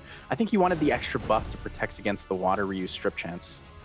Well, Chloe getting up that invincibility. Tiger not able to do anything with this. Jmak finally, he's landing a bomb here. I say finally, of course, gets that bomb on top of the Chiwu. Chiwu does stay alive. The invincibility here will protect from Rageful Return, so Samoth is not going to deal very much damage here. Glances the Sierra, barely scratches it for 2,500. Yeah, really can't deal any much damage there with all the invincibility up here. We can see the target unit of focus right now is going to be the Chiwu. I think that Dot's going to be taking it down. Bomb does land on top of Kynal. Not looking good at all for Tiger. Jmak, a really clean draft, very confident, knew what he wanted, was ready. Almost like he knew this was going to happen. Yeah, Chloe looking very, very good right now. Almost might be turning into a meta pick going into season 17. And there you have it, Jmak taking round 1 away from Tiger.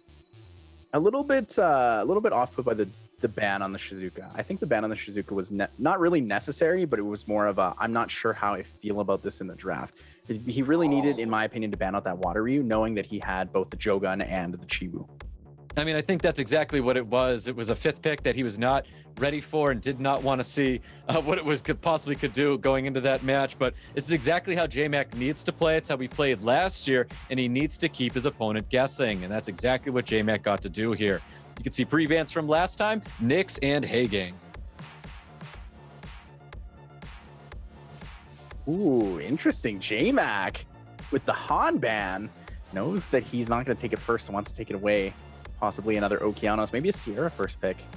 Yep, and a Water Ryu getting pre-banned as well for Tiger. Jmak with the first pick. Is he going to be taking that Okeanos? We'll see. I really like the Sierra in this situation. When the Water Ryu is banned out, I like the Sierra simply because it is one of the more meta speed leads. Okeanos, one of Jmak's best units, definitely goes and takes that first. Yep, Okeanos first pick with Jmak, and we have that CR, of course, being taken right after it by Tiger this time. Tiger doesn't want to give Jmak the opportunity to run it back again with the Sierra Okeanos. Takes the Sierra and the Cardinal, the Okeanos counterpart, as some people call it, which I think Cardinal's better, to be honest. He just might be at this point. But we've got second round of drafts right here with Jmak. Jmak looking to lock in 2 other units. Is he going to be taking units away from Tiger, or is he going to surprise him with something new? Do you think we're going to see the Chloe again? Well, there it is. Picks in the Chloe. What's the third pick? He really wants to see that Shizuka. We get a Chloe Shizuka for a round 2 draft for Jmak, giving Tiger plenty of time to do something about this unit. Interesting setup here with the Shizuka and the Chloe. I know the Shizuka works well both against and with the Sierra, but it doesn't look like he has a lot on his team right now. He does have the invincibility, he does have the immunity, maybe leaning for a Mo Long pick here set up, but not really sure. Tiger just has so many different things he could pick from. And he's going to be taking that Nyx. That buffed Nyx is a very powerful unit here with the Jogun. Yeah, let's be careful with that Nyx. Nyx Cardinal is a deadly combo. The 3-turn slow debuff is pretty heavy, and the 1-turn bombs from the Sierra. And we've got double Fairy King coming up for Jmak. He locks in that 33 speed lead with Samoth, and a Ganymede with double reset with Okeanos. Interesting to see Tiger go for a 3rd stripper here. I know the control comes pretty heavily from the Chunk Bong, but looks like he's probably leaning towards that Samoth ban on the Swift setup here. I guess you just can't have enough strippers here, but it's definitely not a problem. Chunk Pung, is it getting locked in? Chooses to change it out, and we go with a Kinky. I think the Kinky is an incredible last pick here. It's a lot of pressure. Jmak doesn't have a ton of damage. He does have the Shizuka. Well, it doesn't have a ton of single hit damage. Has the Shizuka for the bomb if the Sierra goes up. But additionally, Tiger doesn't have to put Sierra's bomb up ever. He could just rotate with skill 1 and kill with additional damage. Well, it looks like Nyx is going to be banned out here. Definitely a dangerous unit, comboed up with so many of his units here. And we've got Chloe getting banned out in the side of Jmak. Here we go, guys. Can Jmak get the 2-0 upset on Tiger, or can Tiger hold on and go into a game 3? We're about to find out. I really like the respect on the Chloe ban. People respecting the Chloe is something I never would have expected in my years of Summoner's War, but I can't say I'm upset to see it. Definitely not. It's very, very exciting to even see Chloe at this stage of the game. We've got that reset landing on top of Connell here, and Joe Gunn possibly looking to put someone away. The reset on the Cardinal, really good value here. No slow debuff for Tiger against Jmak, so Jmak's going to have the value of that speed lead still.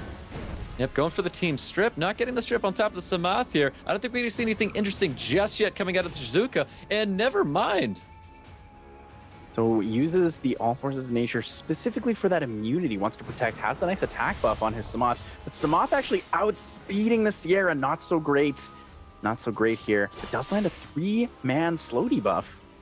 Well, Kinky trying to get a death break on top of Samath, not receiving it here. We have a bomb that can only go one place. Does he really want to use that right now, or just first skill?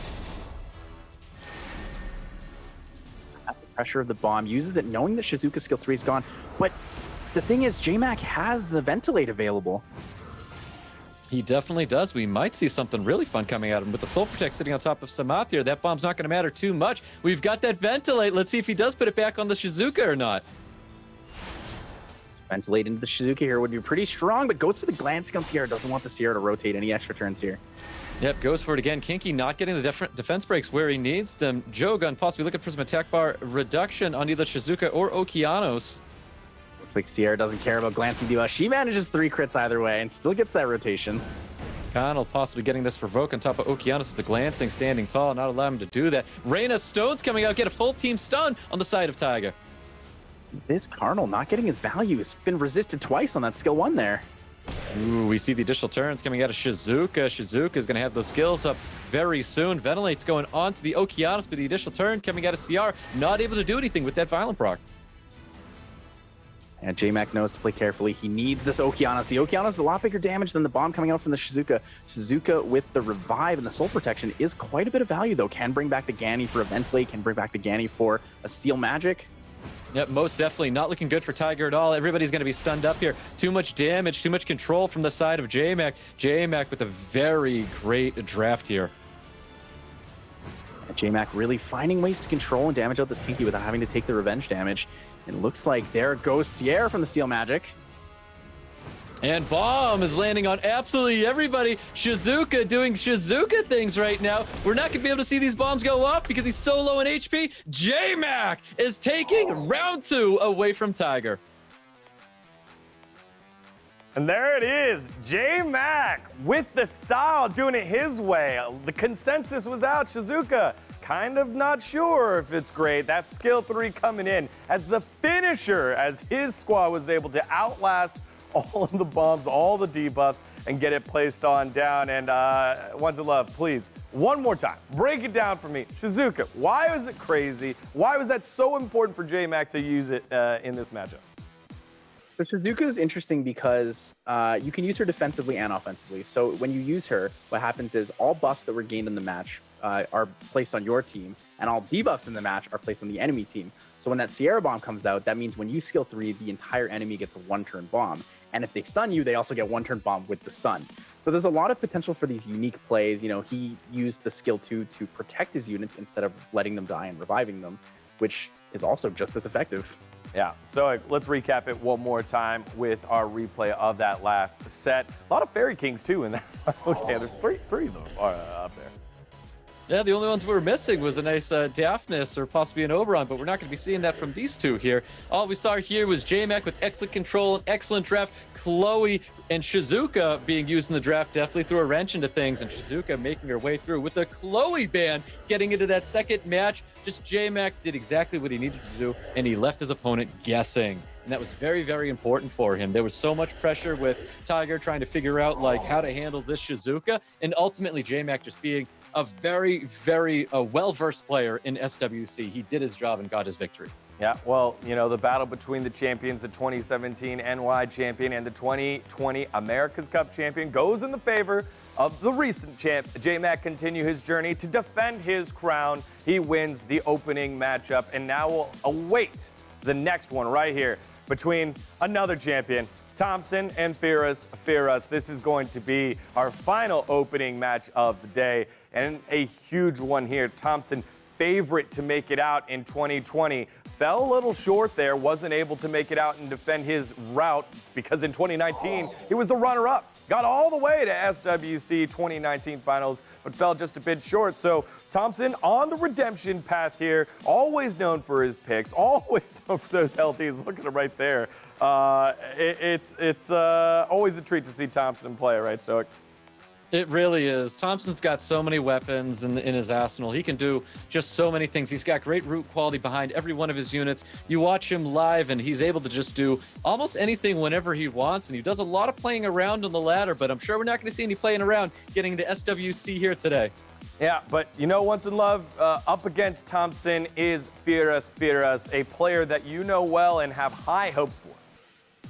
Yeah, so it's a really good real-life friend of mine. You know, probably the only reason Nyx got buffed is an incredible perseverance using that unit as a first pick every single time. I am a little worried, though. Firas does have to go against a really uphill battle on top of ThoMPSIN having all these LDs available. He also recently got a Ragdoll, which we know and we've seen in this tournament is an incredibly strong pick. All right, I love the fact that we get these last little bit of wrinkles before SWC 2021 qualifiers. And so now the last thing to do is get into our final qualifier match. Two opponents worthy of the spot, but only one can take it. Let's find out who, ThoMPSIN or Firas. Firas, Stoic, let's get into our final opening match. Here we go, guys. We have our final match here. It's FirasFiras, and we've got ThoMPSIN. We've got quite an exciting match ahead. We have a brilliant mind against an excellent player. They're both excellent players, but here we go. We've got pre-bans coming out right now. Probably one of the most exciting matches to come up. Two of our absolute fan favorites on Twitch here, both pretty popular streamers. The first pick going to Firas, pre-bans the Sierra away from ThoMPSIN. ThoMPSIN pre-banning the Nyx, does not want to give Firas that extra Nyx passive for debuffs. Let's see what Firas is going to be taking here. I want to say it's the Okeanos, but it is going to be a Chiwu, so he wants to try and contest speed immediately. Wow, immediately locking in the Chiwu. A lot of counters to that potential for the Verb, but I'm not quite sure if ThoMPSIN's ready for that kind of opportunity. Firas probably ruined for really low crit rate, ready for that Ragdoll setup. ThoMPSIN definitely taking his time here. We're going to see this in a lot of his matches. He really likes to take up all of his time. Most of the time, we're going to be seeing it going down to like a 1, 2, 3 second area where ThoMPSIN locks in his draft. And we're going to go with double Street Fighter units. We've got Fire Bison and we got Water Ryu. Interesting. ThoMPSIN kind of leaning towards taking away the standard things that Firas picks, but I'm not quite sure if he knows Firas has actually leaned away from that kind of composition. He's denied the Carnal or the Fire Bison in most of his matches, so he's actually picked up a counter setup for it. Oh, Changpeng Mo Long coming out for Firas here. We've seen this before. It's a very strong combination. ThoMPSIN looking to draft two other units, and right now we're going to be seeing an LD unit coming out, and it is Han with one other. Oh, we're going to see the Han, possibly a Nephthys. Actually, in this situation, we're most likely going to see the Han Gianna with that Light Monkey King. Light Monkey King, probably one of the strongest LDs out there right now. That attack bar, pushback, sleep, super strong unit with the high base speed. But one more thing to note with that ThoMPSIN pre-ban is Nyx is really one of the strongest units to counter him. Reducing the harmful effect rate chance on units is a really strong counter to both the Nephthys and the Carnal and Light Monkey King. Yep, it really is. For us with that wrapping up his draft here, Vanessa with the 33 speed lead and a Barbara. Definitely want to make sure that he has a speed lead under his belt here so we can really contest with that speed. I really like this Barbara pick. I'm not quite sure how I feel about the Vanessa setup yet, but I do really like the Barbara. The first turn potential here possibly could be on Violent, though. And ThoMPSIN locks in the Gianna just like we expected. Saw the Han earlier, knew the Stripper was coming out. Yeah, definitely locking in the Gianna there. It's a great decision to draft Gianna here because now he has two speed leads. He had one speed lead he really couldn't take advantage of, but now that he brings in Gianna, he can take advantage of both speed leads on his team. I think we might see either a Vanessa Barbara and then on the other side a Han or Light Monkey King. Oof, it looks like Changpeng Water Ryu are going to get banned out here. 33 speed lead for Firas. We've got a 30 Dock speed lead coming out for ThoMPSIN. Is it going to be enough? Can Firas outspeed ThoMPSIN to gain control in this first pick? We're going to find out as we get into round one between ThoMPSIN and Firas. We have to be careful. We know ThoMPSIN notoriously runs a Violent Gianna, but might have actually re-rooted for Swift for this tournament, but doesn't look like it. Barbara taking the first turn, gets the strip and the push into the Light Monkey King. Dealing massive damage, not getting that strip on top of the Gianna, but we got that Reckless Assault coming out of Light Monkey King, immediately removing a unit from the field, putting ThoMPSIN on the back foot immediately. Has to be careful here, though. The Carnal slow debuff alongside the Han rotational turns is going to be pretty strong. Even though he has a unit down, it's not looking good for him yet. Definitely not looking good at all. We're going to see what kind of damage this Han's going to be able to produce here, or else Frost is going to be looking pretty good. Let's see if he gets his death break. He does get his death break. He's going to be dropping that Vanessa here with the Han. Oh, but the additional turn denies him the chance to proc after the 100% attack bar gain, and the stun comes out on the Barbara. There goes the Vanessa from that Carnal, or the Fire Bison. Exactly what happened. Fire Bison getting the stuns where he needed it, knocking the Barbara off of its mount, and we could see that Mo Long's going to try and do whatever he can, getting a stun onto the Fire Bison. Such a strong arsenal here from ThoMPSIN. No matter what FirasFiras sniped, he had the opportunity to take out one unit, but it didn't really matter who it was because it wasn't enough damage at the end of the day. It was, and Chiwu crossing his fingers for a 2-turn sleep on top of Gianna, not getting it there. Bomb goes off, remove the Bobber from the field. We can see cycle a little bit of attack bar with that Gianna onto the Mo Long. Mo Long does get his death break, but I don't think Firas is going to be able to come back here. He needs to take his time and start thinking about the second match already. This on the one-man army himself, alongside the Kitenda Shang, also a one-man army, manages to control an entire team, but Han comes in and just obliterates him. Yep, excellent match with ThoMPSIN. ThoMPSIN, honestly, with these LD Nat 5s, there's just a lot of tools in there that you have to look out for. Very strong draft coming out of ThoMPSIN with the Han Gianna combination. A disadvantage here, though, going into the second match. Going to be a little scary on what the first pick comes out as and what the pre-bans are.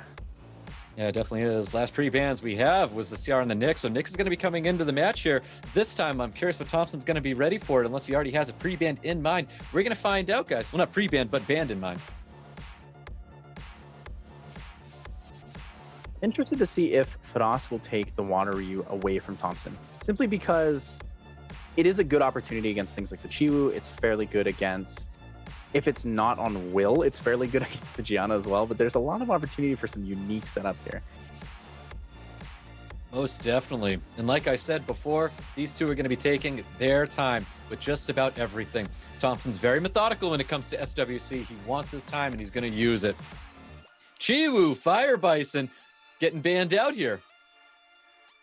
ThoMPSIN could actually take the Water Ryu away from FirasFiras here. I like the idea of it, but I also really like the Sierra first pick in a setup like this, where he knows that Firas has the Nyx opportunity. There it is. ThoMPSIN locking in the Sierra immediately. Yep, definitely 24 speed lead for ThoMPSIN. Firas looking to respond already. Let's see what he chooses to lock in or possibly take away from ThoMPSIN. And it looks like Chung Pung Nyx is coming out for Firas. Really like the Nyx pick. We know ThoMPSIN was a little bit scared of it in the first match. Nyx passive is just so strong against it, but ThoMPSIN could be drafting in a situation where he's already thinking about banning that Nyx out. And I like seeing that Nyx there for that very reason. He's making ThoMPSIN think about his ban potential already by showing that unit now. ThoMPSIN drafting the Haegang, and Han is going to be coming back again.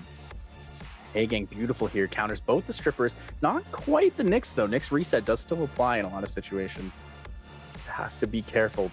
Picks the Han, double speed lead setup, protects, and sets up for the Gianna opportunity. So we know ThoMPSIN's going to have double stripper, and the last unit there is going to be something else that controls possibly something quick, maybe even throws in the Nefties for the defense break here. You're going to be seeing Vanessa with the 33 lead, and we do see the Charlotte coming out for Firas. But coin for the Charlotte meta, along with a lot of other things. The attack bar pushback, the additional damage from her is absolutely incredible, but ThoMPSIN is not phased. Immediately locks in the Gianna. Kitenda Shang knows that Light Monkey King is going to be super strong against this setup that Firas has. Definitely. He was so quick to locking those units down. Usually that's a sign of he knows exactly what he's getting himself into with the Light Monkey King Gianna. I think Water Ryu is good here, but I also think he could possibly contend with an Escher if it's fast enough on Swift. Ooh, we're going to be seeing... whoa! He swaps it immediately to a Mo Long. I thought I saw the 33 speed lead Samat, but as quick as we saw it, as quick as it was gone. I don't think he was certain about that. He didn't actually ran out of time on that draft phase. I'm not sure if he likes the Mo Long here, but the first turn is going to go to most likely Firas here with the 33 speed lead, assuming that the Chung Pung's on Swift. We'll see if that 33 speed lead is going to be enough. Last time Firas' Barbara was able to get first turn. We don't know if that's going to happen here, but we're getting into a round two. Firas and ThoMPSIN. ThoMPSIN looking for the 2-0. Firas looking to stay into this match. We'll see if we work it out that way as we get into round two with ThoMPSIN and Firas. It's looking grim. The quad immunity. Gianna does go first. Critical error comes through and gets the 4-man stun. 4-man stun is not at all what Firas needed to see here. We've got Han looking to deal massive damage to Vanessa. That is the unit of focus right now. The skill 2 might be enough to drop the Vanessa unless he chooses to skill 1. Choosing to skill 1, it was enough, and it's built on Violent. We get the additional turn coming out. Not at all what Firas needed to see here. There's the stun on the Chungpong. The skill 2 glancing does not apply on the Charlotte, but the bomb here could rotate in. Bombs the Chungpong, wants to play it safe. I think that Chungpong is actually on Swift, where the Violent Charlotte here was not enough to push, didn't get the extra turn to deny anything. Yeah, definitely not looking good. Bomb gets detonated, ruining another unit from Firas's fields here. We could detonate with the Charlotte to stop it from taking any turns. Another additional turn coming out of Ciara, dealing massive damage, doing too much damage. It's too much control for Firas here. Thompson with a very quick Gianna Han combination. It does look like the Chungpong was on Violent. Super fast set, but just didn't get the first turn proc that he needed. Thompson with the incredible control, that Han, Gianna, and Sierra combo. Lots and lots of damage. Definitely lots of damage indeed. Thompson taking his time here and winning round 2 and taking his victory and moving forward today. Yeah, that had to be one of our easiest, I guess, most comfortable matches that we had seen throughout the preliminaries, as Thompson had control of it, and you could just see the quality of his toolbox, and not only the units, but the runes as well. He had everything under control, and in that set number 2 opens up with the multi-unit stun. That basically spelled the end for FirasFiras. Thompson continuing to try and get redemption for his 2020 performance with a victory over FirasFiras, and we'll move on to the qualifier match. Let's take a look at it one more time here, Once in Love. Just controlled by Thompson the whole way through. Yeah, so even though Firas was able to take out a unit on the first turn, you know, like we said before, both Kiten Sheng and the Han there are just one-man armies. They managed to take out units individually. They have stuns. They have incredible utility. And it's not enough for Firas to get through Thompson. Similar to yesterday when we said Daniel Carioca had to climb the True Whale, Firas has to climb Thompson, and that's, I think, even harder of an opportunity. Yeah, Thompson might not have a whale in his name, but my goodness, that guy has a full toolbox to play against. So Thompson taking the victory, and that will set up in our bracket on the lower side of the qualification. Just a dream match. Like, how could you not say anything else? The 2020 America's Cup champion against the 2019 America's Cup champion to qualify to the 2021 America's Cup. That'll be Jmak and Thompson, but that will come after the top side of our qualifier matches. It'll be Michaelyan against MaDreamdy, and MaDreamdy kind of controlled against TopaV, so going to be very, very fun to watch, whereas Michaelyan had the battle with DRMZJOSEPH. Again, any of these players drop today, no worries, they have their opportunity to make it into the elimination bracket next Saturday, but you're starting to see some of the names that are in that bracket, like a DRMZJOSEPH, like one of two of a Jmak or Thompson, and you kind of want to get it done today. So we've got 2 more best of 5s for you now. Remember, those qualification matches moving up to best of 5s, and it's going to be a celebration for some and back to the drawing board for a couple after we take this short break. Again, all of you at home, we appreciate you watching. We hope that you're still summoning away. So we got a little code for you there, a little bit of a gift, so that, we show our appreciation to you. This code is 1MS, 1MS and, oh man, they should have prepped me for this. What is this? 1M Sand A M Dream. I'm gonna go ahead and try to figure this one out. Help me, Stoic. What does this say? One MS and a Summoner's War Dream. Thank you. 1 MS and a Summoner's War Dream. Thank you very much. We got you, brother. All right. So make sure to plug that one in, get yourself some energy and a mystical scroll, and pull yourself a Nat 5. We're gonna take a short break. When we come back, we have our qualifier matches. But before we do, quick reminder, it's showtime, everybody. The World Showdown of Los Centuria will be coming August 7th at 8 p.m. Pacific. So all of you card pullers and card players trying to get those counters, this will be your time to shine over in August. Stay tuned for more information on that. All right, break time. When we come back, we're punching 2 tickets to the America's Cup. We'll see you then.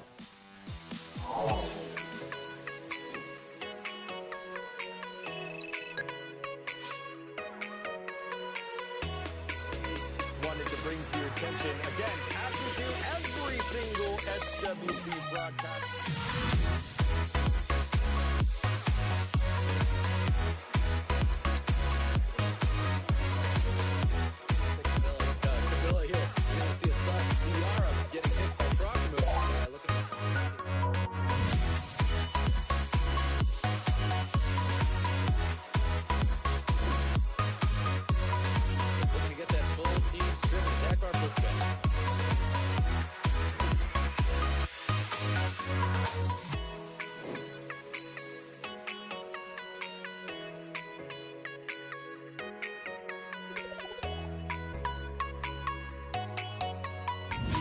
He did not pull the Changpang yet. I would have thought I would see Sierra first pick. He goes to the Okay, here we go. Oh, Lucian, it's over. Lucian, it's the 12,000.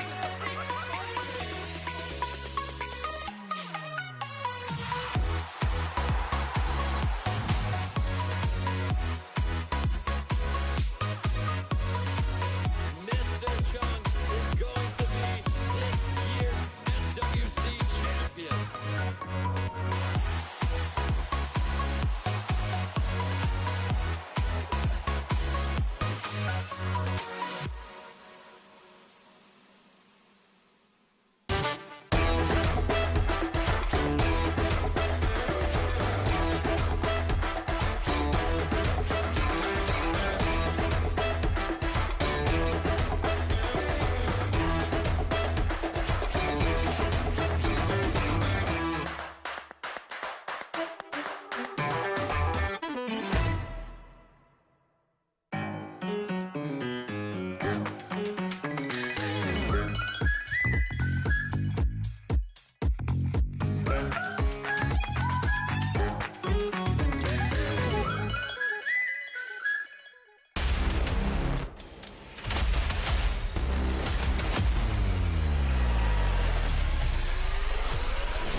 This is war. Lead, follow, or get out of the way.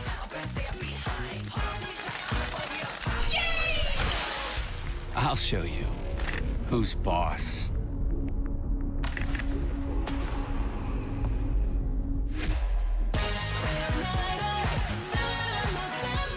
The world is now a real-time battlefield. Join the global battlefield. Summoner's War, Lost Centuria. Download now.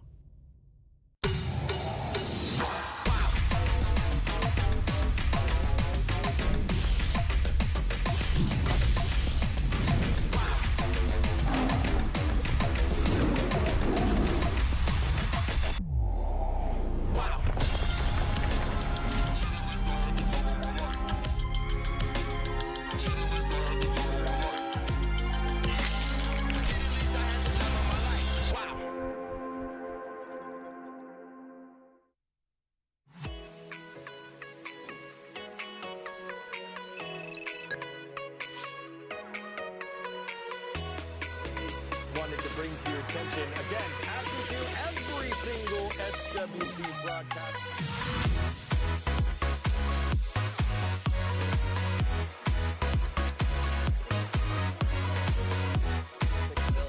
Camilla here. You're gonna see a side. Ciara getting hit by frog move. Look at that.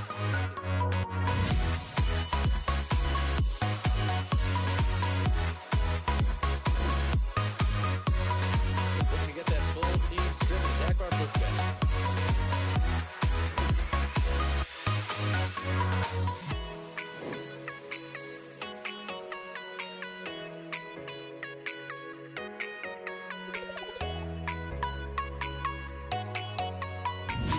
He did not pull the Changpang yet. I would have thought I would see Sierra first pick. He goes to the Okay, here we go. Oh, Lucian, it's over. Lucian, it's the 12,000.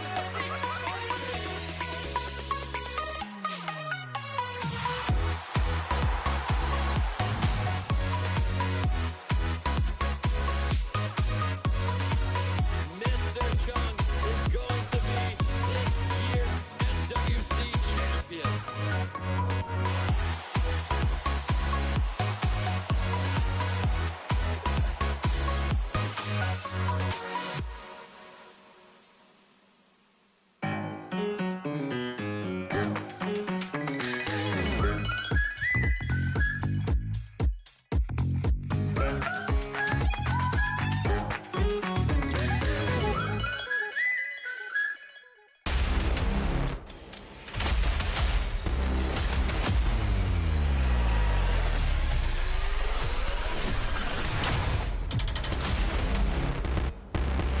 This is war.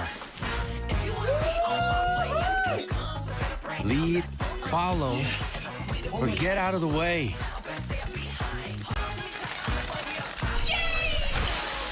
I'll show you who's boss.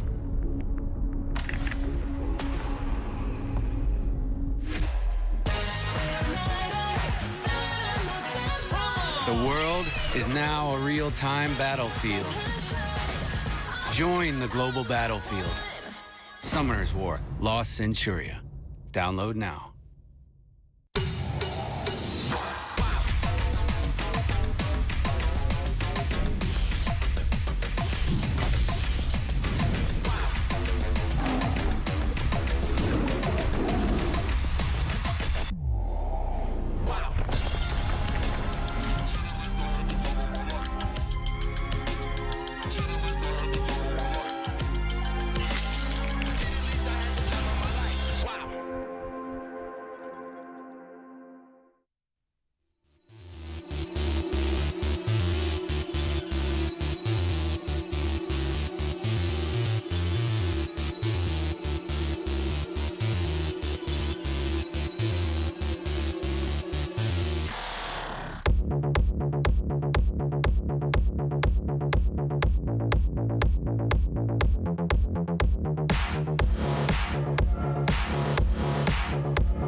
All right, welcome back to day number 2 of the America's Cup preliminaries for SWC 2021. And I gotta say it one more time, just because that didn't feel great. It was one mystical scroll and a Summoner's War dream. Just in case, you at home might have gotten confused. Obviously, like, if it happens to me, I'm sure it happens to you. One mystical scroll and a Summoner's War dream, one MS and a SW dream. There we go. All right, cool. That's your code. You can go ahead and go get your energy and your mystical scroll from that one. You can see it, bam, right there. All right, everyone.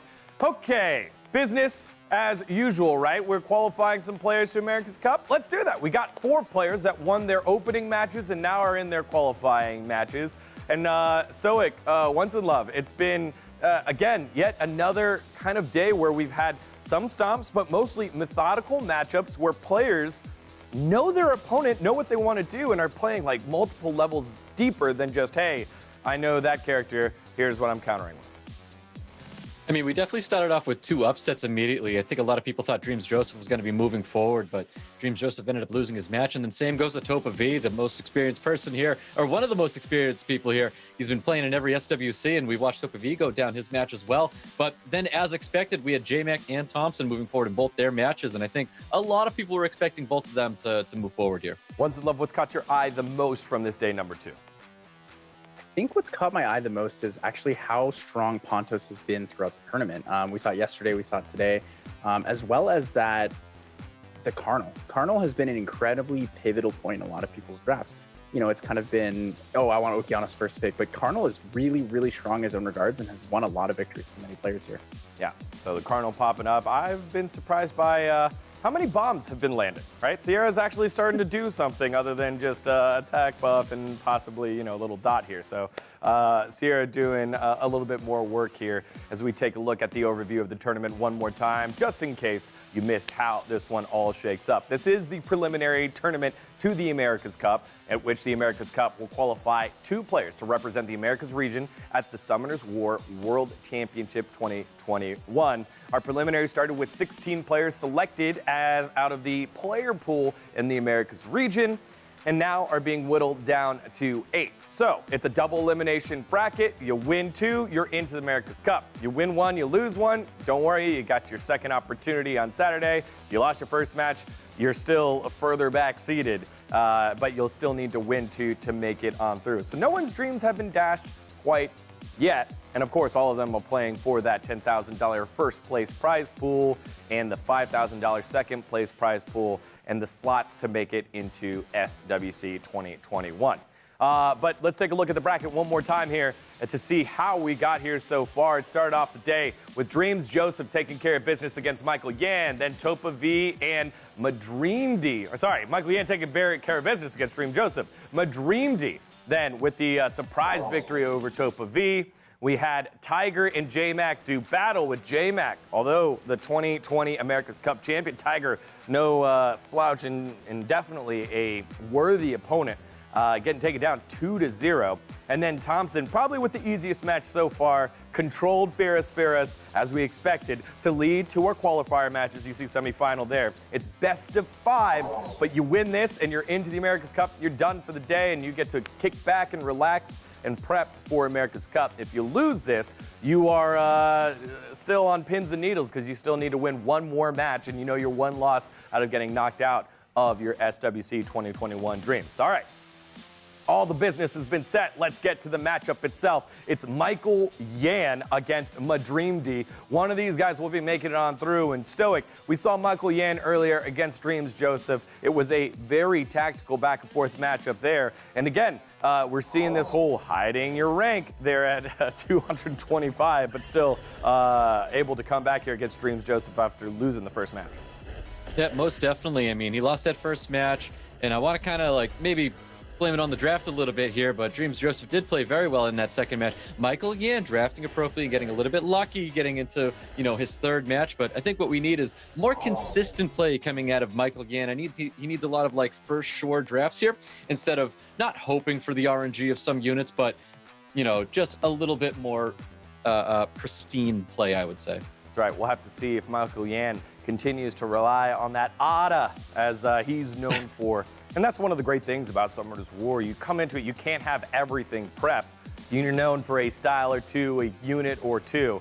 And so MaDreamdy is trying to be known for playing the meta correctly, right? You're seeing right there at the top, the Water Ryu, the more, just in case you didn't get it during the Street Fighter collaboration, being played. And MaDreamdy up against TopaV, felt like he had his number there once in a while.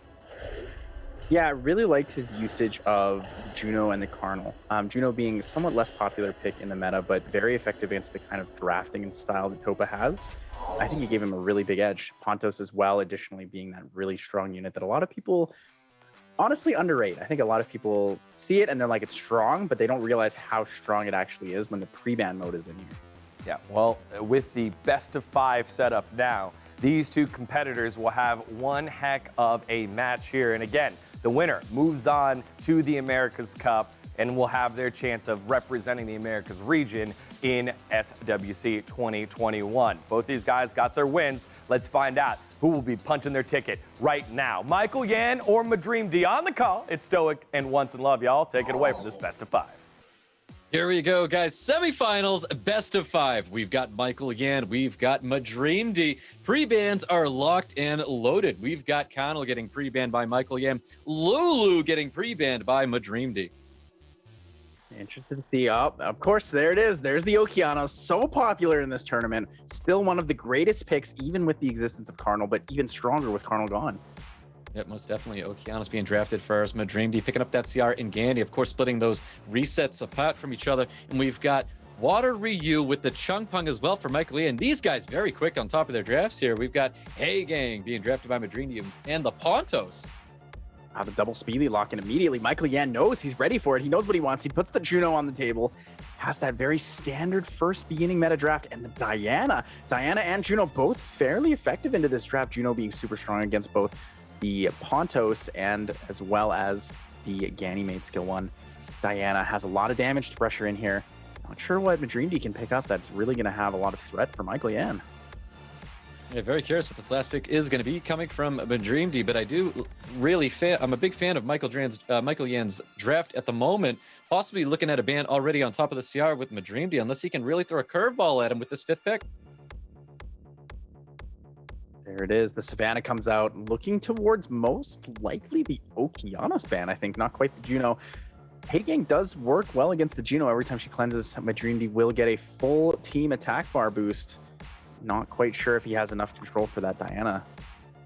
We're going to see what the bans are going to be here. Savannah wrapping up MaDreamdy's draft. It looks like that Diana's getting banned out and Savannah's getting banned out on MaDreamdy's side of the field. Speed leads for both teams, guys. We're getting into it. Round 1 between Michaelyan and MaDreamdy.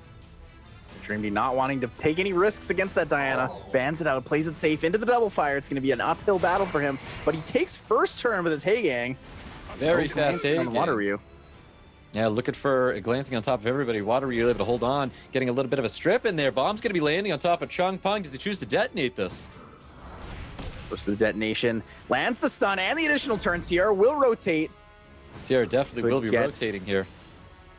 Could get the Ganny reset onto the Juno actually in this opportunity, so there's no strip. And there it is, resets the Juno, but the counter, Juno is going to get the turn immediately. We've got hanging a little bit of poke damage coming towards this Okeanos Juno to cycle more of that attack bar. Already at almost 50%. It's crazy how much crit rate can gain for attack bar. Big silence lands on 3 units, denies the Okeanos, and does have the cleanse though. So if he does manage to transfer it back to another unit, MaDreamdy will get some attack bar from that Hey Gang passive. But Sierra's bomb comes up. Who's it going to go on? Misses the bomb. One of the few actually today that hasn't landed. I know, we thought we were going to have a better day here, but bomb does miss on top of the Water Ryu. Pontus does have his skills up, so I hope we remember that. We've got Hey Gang looking to push back a little bit of attack bar on the Okeanos and does land that. Big stun onto the Sierra from the Water Ryu, that elemental disadvantage, but still lands through it. No crits from Sierra though on the Chungpung there. Well, Sierra and Ganny able to finish off there, dropping that Chungpung out. We've got possibly skill 1 into the Okeanos to reduce the attack bar. Skill 2 coming out for a big silence effect on top of Michaelyan's team. Beautiful to see the Hey Gang into the Juno though. Juno strips 2 buffs, puts up the dots, but Hey Gang cleanses the whole thing with that passive. Absolutely incredible unit in a draft like this. Yeah, it really is. Very safe draft here for MaDreamdy. Looking very strong going into Michaelyan. Michaelyan's definitely not going to be able to finish this one off. He's going to lose his Okeanos, and he cannot come back with just a Water Ryu and a Juno here. Yeah, the Juno's pretty tough to bring back into this. Juno does have pretty good damage output against the 2 wind units there, but with Pontos skill 1 and alongside the Hey Gang, it's not really going to have a lot of damage output. Hey Gang does do damage without debuffing on skill 1 there.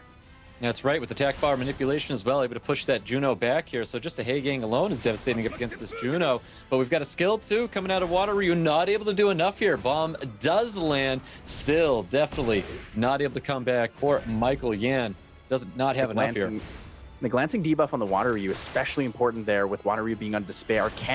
It's impossible for it to stun on either of the wind units, so Sierra and Ganny are both protected.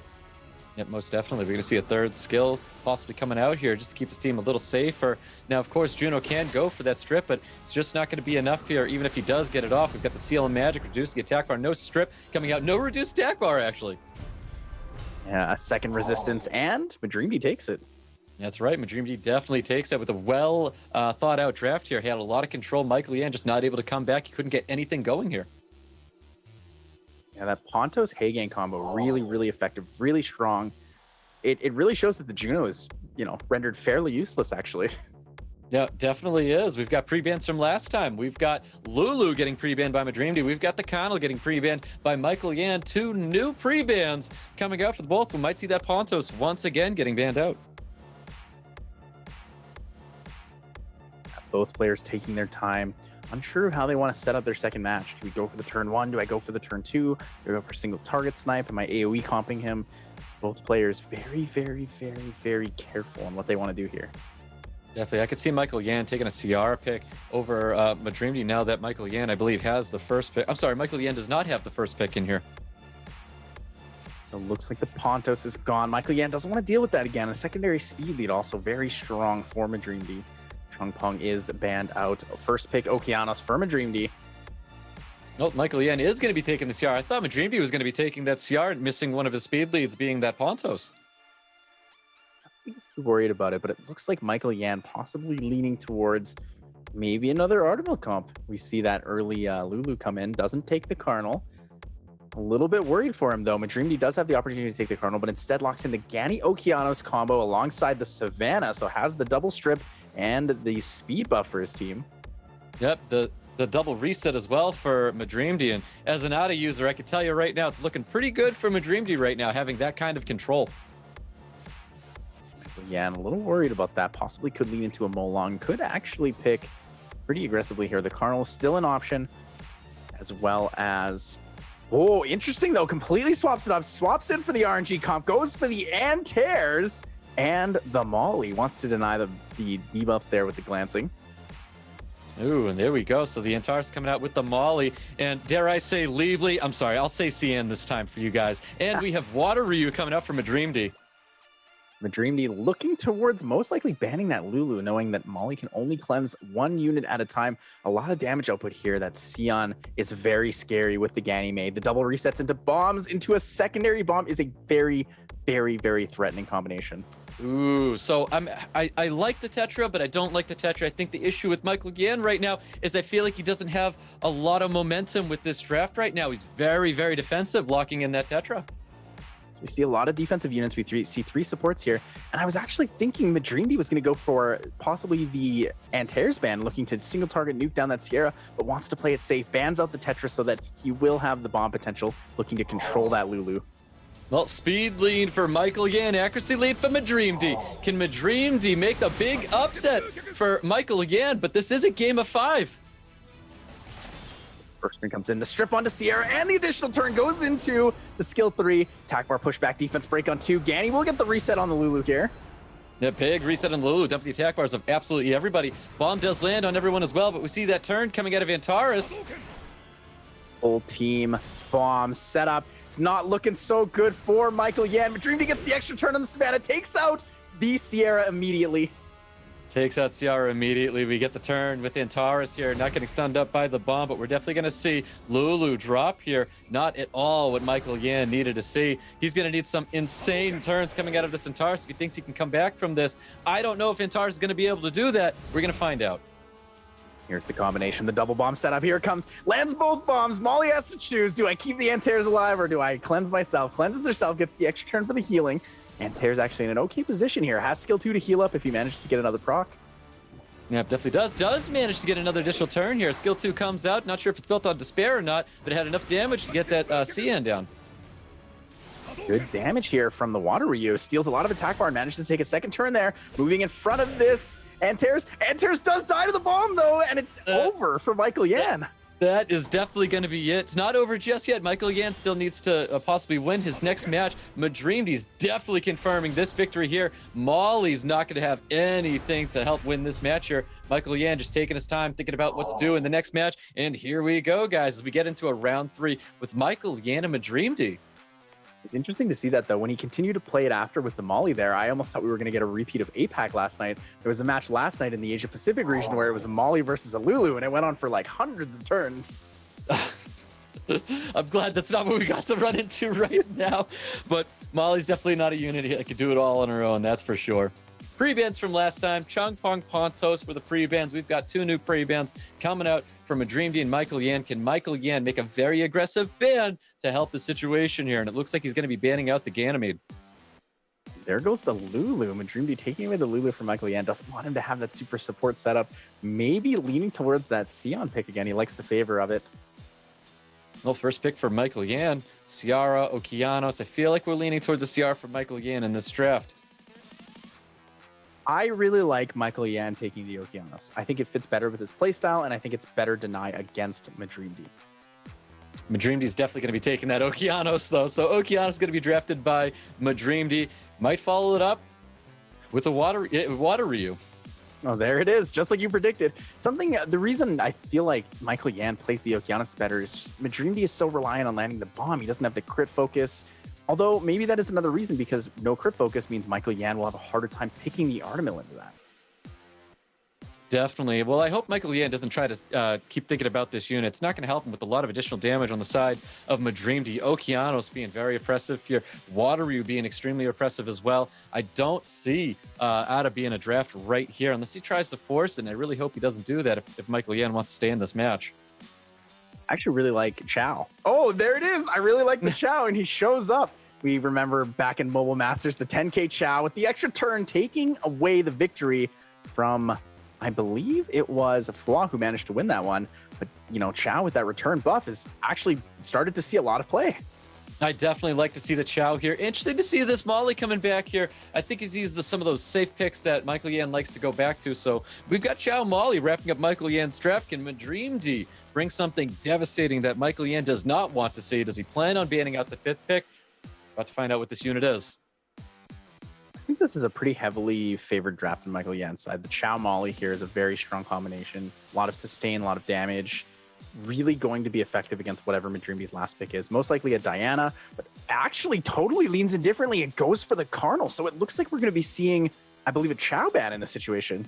I couldn't agree more. I think we're definitely going to be seeing a Chow ban when he confirms Carnal like that, but we could be surprised here.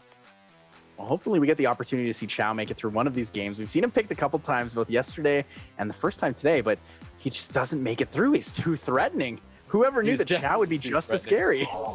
Chow's getting banned out. We've got Connell getting banned out too. This could be a huge upset or a huge comeback for Michaelyan as we get into game 3.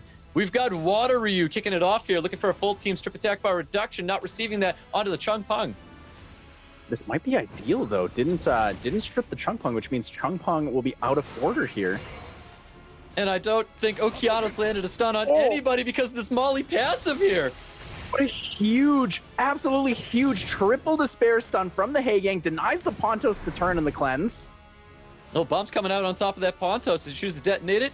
He may want to do that to help keep this unit back, but it looks like he's just going to skill 1 here. Molly healing up steam just a little bit. No additional turns coming out of the Molly. Knows he has the rotation from the Sierra. Doesn't quite need to blow up that bomb yet. Will move before. Doesn't want to take the risk. Blows it up now. Doesn't want to risk the violent proc. But the resistance. No stun coming out onto that Pontos. We got that first skill looking to push back that attack bar of Pontos. 2 chances to push it back, but doesn't get it. Holy Ground comes out, and there's the cleanse. Everyone's awake. And the silence only landing on the Hagang, though. Not a lot of room for this Chongpong to move since he got reset. Yeah, so many additional turns coming out of MaDreamdy with the Pontos into the Okeanos. Okeanos, the reset onto the Chongpong, looking very good for MaDreamdy. It's exactly what he needed to see here. You can see all that attack bar gained from Juno on top of Ciara. Both players playing fairly quick here. No quite well what they want to do. Trying to rotate into these units, get attack bar, keep going and going. Molly, not enough healing into the AoE additional damage that MaDreamdy has here. Yeah, MaDreamdy really trying to limit the damage here, trying to take out this CR, but we do have a bomb that's going to be coming out on top of Okeanis. This bomb cannot be detonated, though. First skill onto Pontos. Pontos is going to be holding on here. Does he choose to shield up or cleanse that silence on top of his hay gang? A little bit on the risky side, but goes to play and save the Sierra. Pontos does not quite go down yet. A big stun here on the Chunk Bomb could deny the kill, but no stun from Juno. After so many hits, Pontos refusing to go down here. We get the strip from an attack bar pushback from Watery. Rain of stones coming out. Does he get any stuns on anybody? No stuns, but he's able to drop 2 units here. Once again, we're coming down to Molly. Molly's just not going to be enough here. Michaelyan not able to do it. Gets 3-0'd by MaDreamdy. MaDreamdy with a clean win. Yeah, clean win indeed, MaDreamdy. Our first 3-0 of the qualifier matches. All of the matches yesterday were 3-2s, and MaDreamdy just showing the quality of his units there. It just kind of showed off throughout. Again, the draft, especially in this last one, the tit for tat going back and forth, and MaDreamdy just able to outpower Michaelyan here. With Michaelyan a lot more of the experience, you know, you think maybe that'll be the thing that'll be the leg up. Not the case here. MaDreamdy comfortably on through to the America's Cup 3-0 as we take a look at the action one more time here, Stoic. That's right, MaDreamdy, well-deserved victories here. MaDreamdy's played clean. He's been drafting clean. Excellent. He's been methodical throughout both of his matches today. He did such a great job handling Michaelyan here. Michaelyan, I feel like favoring a little bit more RNG for his matches here, but excellent plays by MaDreamdy. He had all the control, all the artifact damage here. Awesome and well done, and it was a great performance coming from MaDreamdy. Yeah, what could Michaelyan have done in that situation? Because it felt like he was on the back foot most of the time. I think Michaelyan made the mistake of playing kind of in an older meta. He picked the Molly, he picked kind of the Lulu and Tetra there. He didn't realize that the additional damage really counters out the Molly healing. Molly can't heal fast enough really to keep up with how much AoE is going through there. Yeah, so there you go. Maybe some adjustments there that Michaelyan can make for his future matches down onto the elimination side of the bracket. He'll have the opportunity on Saturday to try and make it on through. And again, he is seeded ahead, so he should only need 1 win to make it on in. But for now, 1 ticket already punched. MaDreamdy will join the players from yesterday into the America's Cup. And now we got 1 more. This is the big one. This honestly is worthy of a finals matchup, Stoic. It's the reigning champ against the champ before the reigning champ. Jmak and THOMPSIN doing battle to book their ticket to the America's Cup.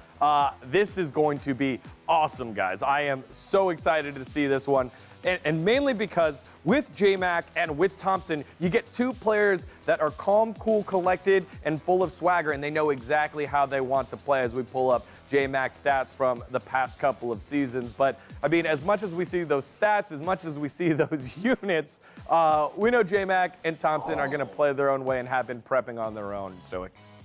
Yep, that's correct. I mean, these 2 played each other in America's Cup last year, and it was one heck of a battle. A lot of people expecting THOMPSIN to get the victory, but Jmak proven just to be the better player last year. And Jmak's looking to prove it once again going up against THOMPSIN. It's going to be a very exciting match between Jmak and THOMPSIN. Once in love again, he was able to get his victory over Tiger earlier. Jmak was forcing the, what was the unit? The Shizuka. Thank you, Shizuka. Yeah. The Shizuka coming on through. And what does it mean when a player just is like, you know what, screw the meta, screw the consensus. I believe this works. I think that usually has a strong indication that they know something that other people aren't ready for. And it's an indication of people who do a lot of testing and people who have really, really gone out of their way to find what works for them. Yeah, especially when it works. You know, when you do something like that and it doesn't work, then you're like, oops. But this one made Jmak look like a genius, but he's up against the brains and the brawn of THOMPSIN. The 2019 America's Cup champion. You see it right here. He went through FirasFiras in his matchup here, once in love. Yeah, so it was a super clean matchup versus Firas using his double 1-man army team. Really had a very strong pre-ban phase as well, knowing he needed to get rid of that Nyx in both drafts. Even giving up turn 1 in a lot of situations is not that big of a deal for him.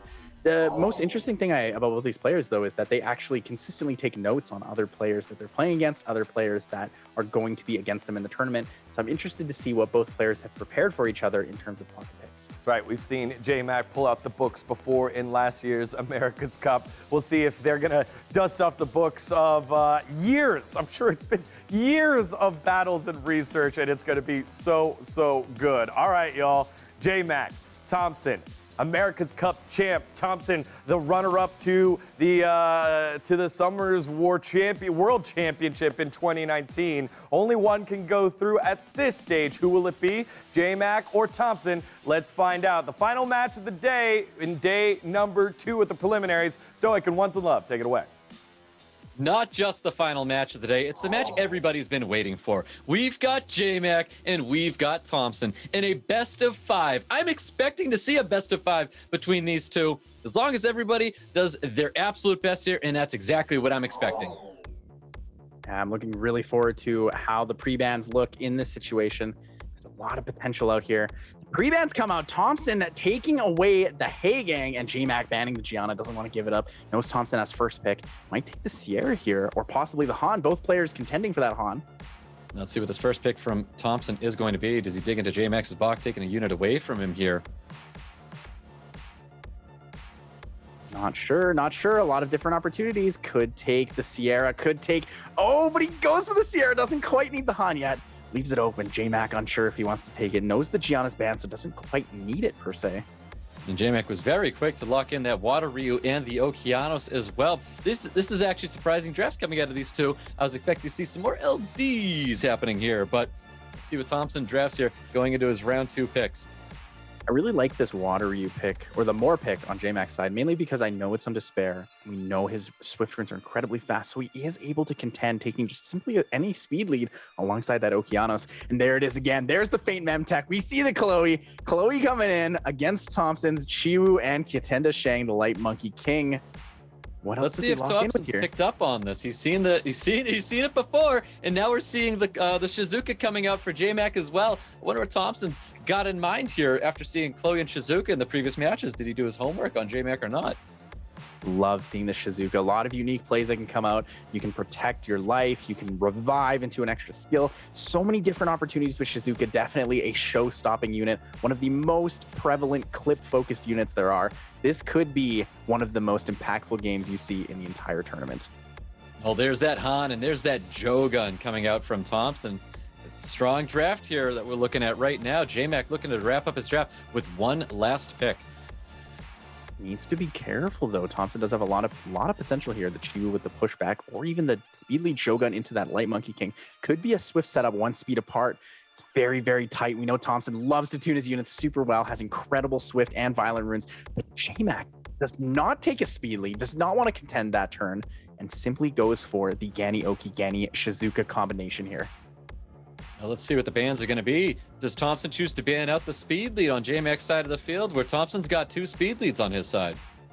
I think for THOMPSIN here, it's going to have to be a Water Ryu ban. Knows it's on Despair, doesn't want the risk of the Chiwu or the Jogun into that, but doesn't go for it. Bans the Okeanos, is actually afraid of losing turn 1 to it. Well, we're going to see them contest for speed here. Speed leads for both teams, both 24s here. Let's see who's going to be taking first turn as we get into our first match of 5 between Jmak and THOMPSIN. We're watching 2 giants going at it right here, and with Chiwu kicking it off, looking for a full team strip. Chiwu does take the turn against the Ganymede there, but the stun on Sierra Ganymede does follow up the Water Ryu. So here we go, Water Ryu into deny a turn, takes away the Jogun seal and the attack buff. Yep, getting the full team attack bar reduction on THOMPSIN's side of the field. We've got Shizuka looking for that third skill to get the full team stun out here. And we're going to see that third skill happen, or I'm sorry, no third skill happening with the Chloe. Just everything's going to be focused on Han. Yeah, keeping the CC down. Doesn't quite need to use Chloe's skill 3 yet. Does get an extra turn on the Jogun. Jogun's actually on Violent. Look how incredibly fast that was, though. Just showing how crazy THOMPSIN's rune depth is. Whoa, we're going to see an additional damage, but an attack broken Han. Maybe trying to capitalize with this third skill, and don't know if he's going to choose to use it or not. Still pretty good value, though. Does get the defense break into the most likely an additional turn based on the 100% attack bar gain. And this could actually be enough to take out the Gani here, the skill 1 or the skill 2. Didn't quite kill, so he skill 2s for the stun. barely keeping it alive. We have skill 2s for the stun, but we've got that third skill coming with the Shizuka again. Everyone does not get stunned up. The Han does still stay up here. Has to be careful, has to be careful. The defense break on the units means a lot of damage could come out here. Extra turn from Chloe to heal. Yep, Chloe's going to be healing up. Han looking very, very low right now, but is it going to be enough to drop the Ganymede? It is not going to be enough here. He's going to be able to soul protect his Ganymede with that second skill. With the additional turn, is it enough to drop the Han? Han is not coming down just yet, unless Water Ryu can be doing it. We get double despair stuns coming out on the Chibu and the Jogun. Wow, that attack break just having so much value into the Han there, keeping this Ganny alive the entire time. Ganny Shizuka keeping immunity up repeatedly and also stuns and defense break on the enemy team. Yeah, I'm not too sure Thompson's going to have enough to finish off the rest of Jmak's unit here. Ganymede's looking low right now, but we're going to have that soul protection coming up once again for Shizuka. He's got the glancing on top of CR. CR cannot cycle any of attack bar here. It's not looking so good for Thompson. Doesn't have the seal magic, or doesn't have the seal scroll available, but a bomb is open for Thompson. Does he land the bomb? Does he manage it? Does he take the risk of even taking the bomb with the Shizuka on the field still?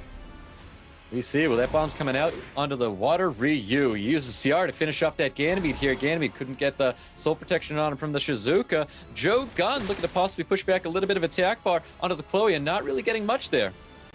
Well, but the big value of that additional turn, didn't get any attack bar from the crits, but got the extra turn, so gets it this time. The bomb comes up on the Chloe. A little bit scary, though, leaving that Shizuka available.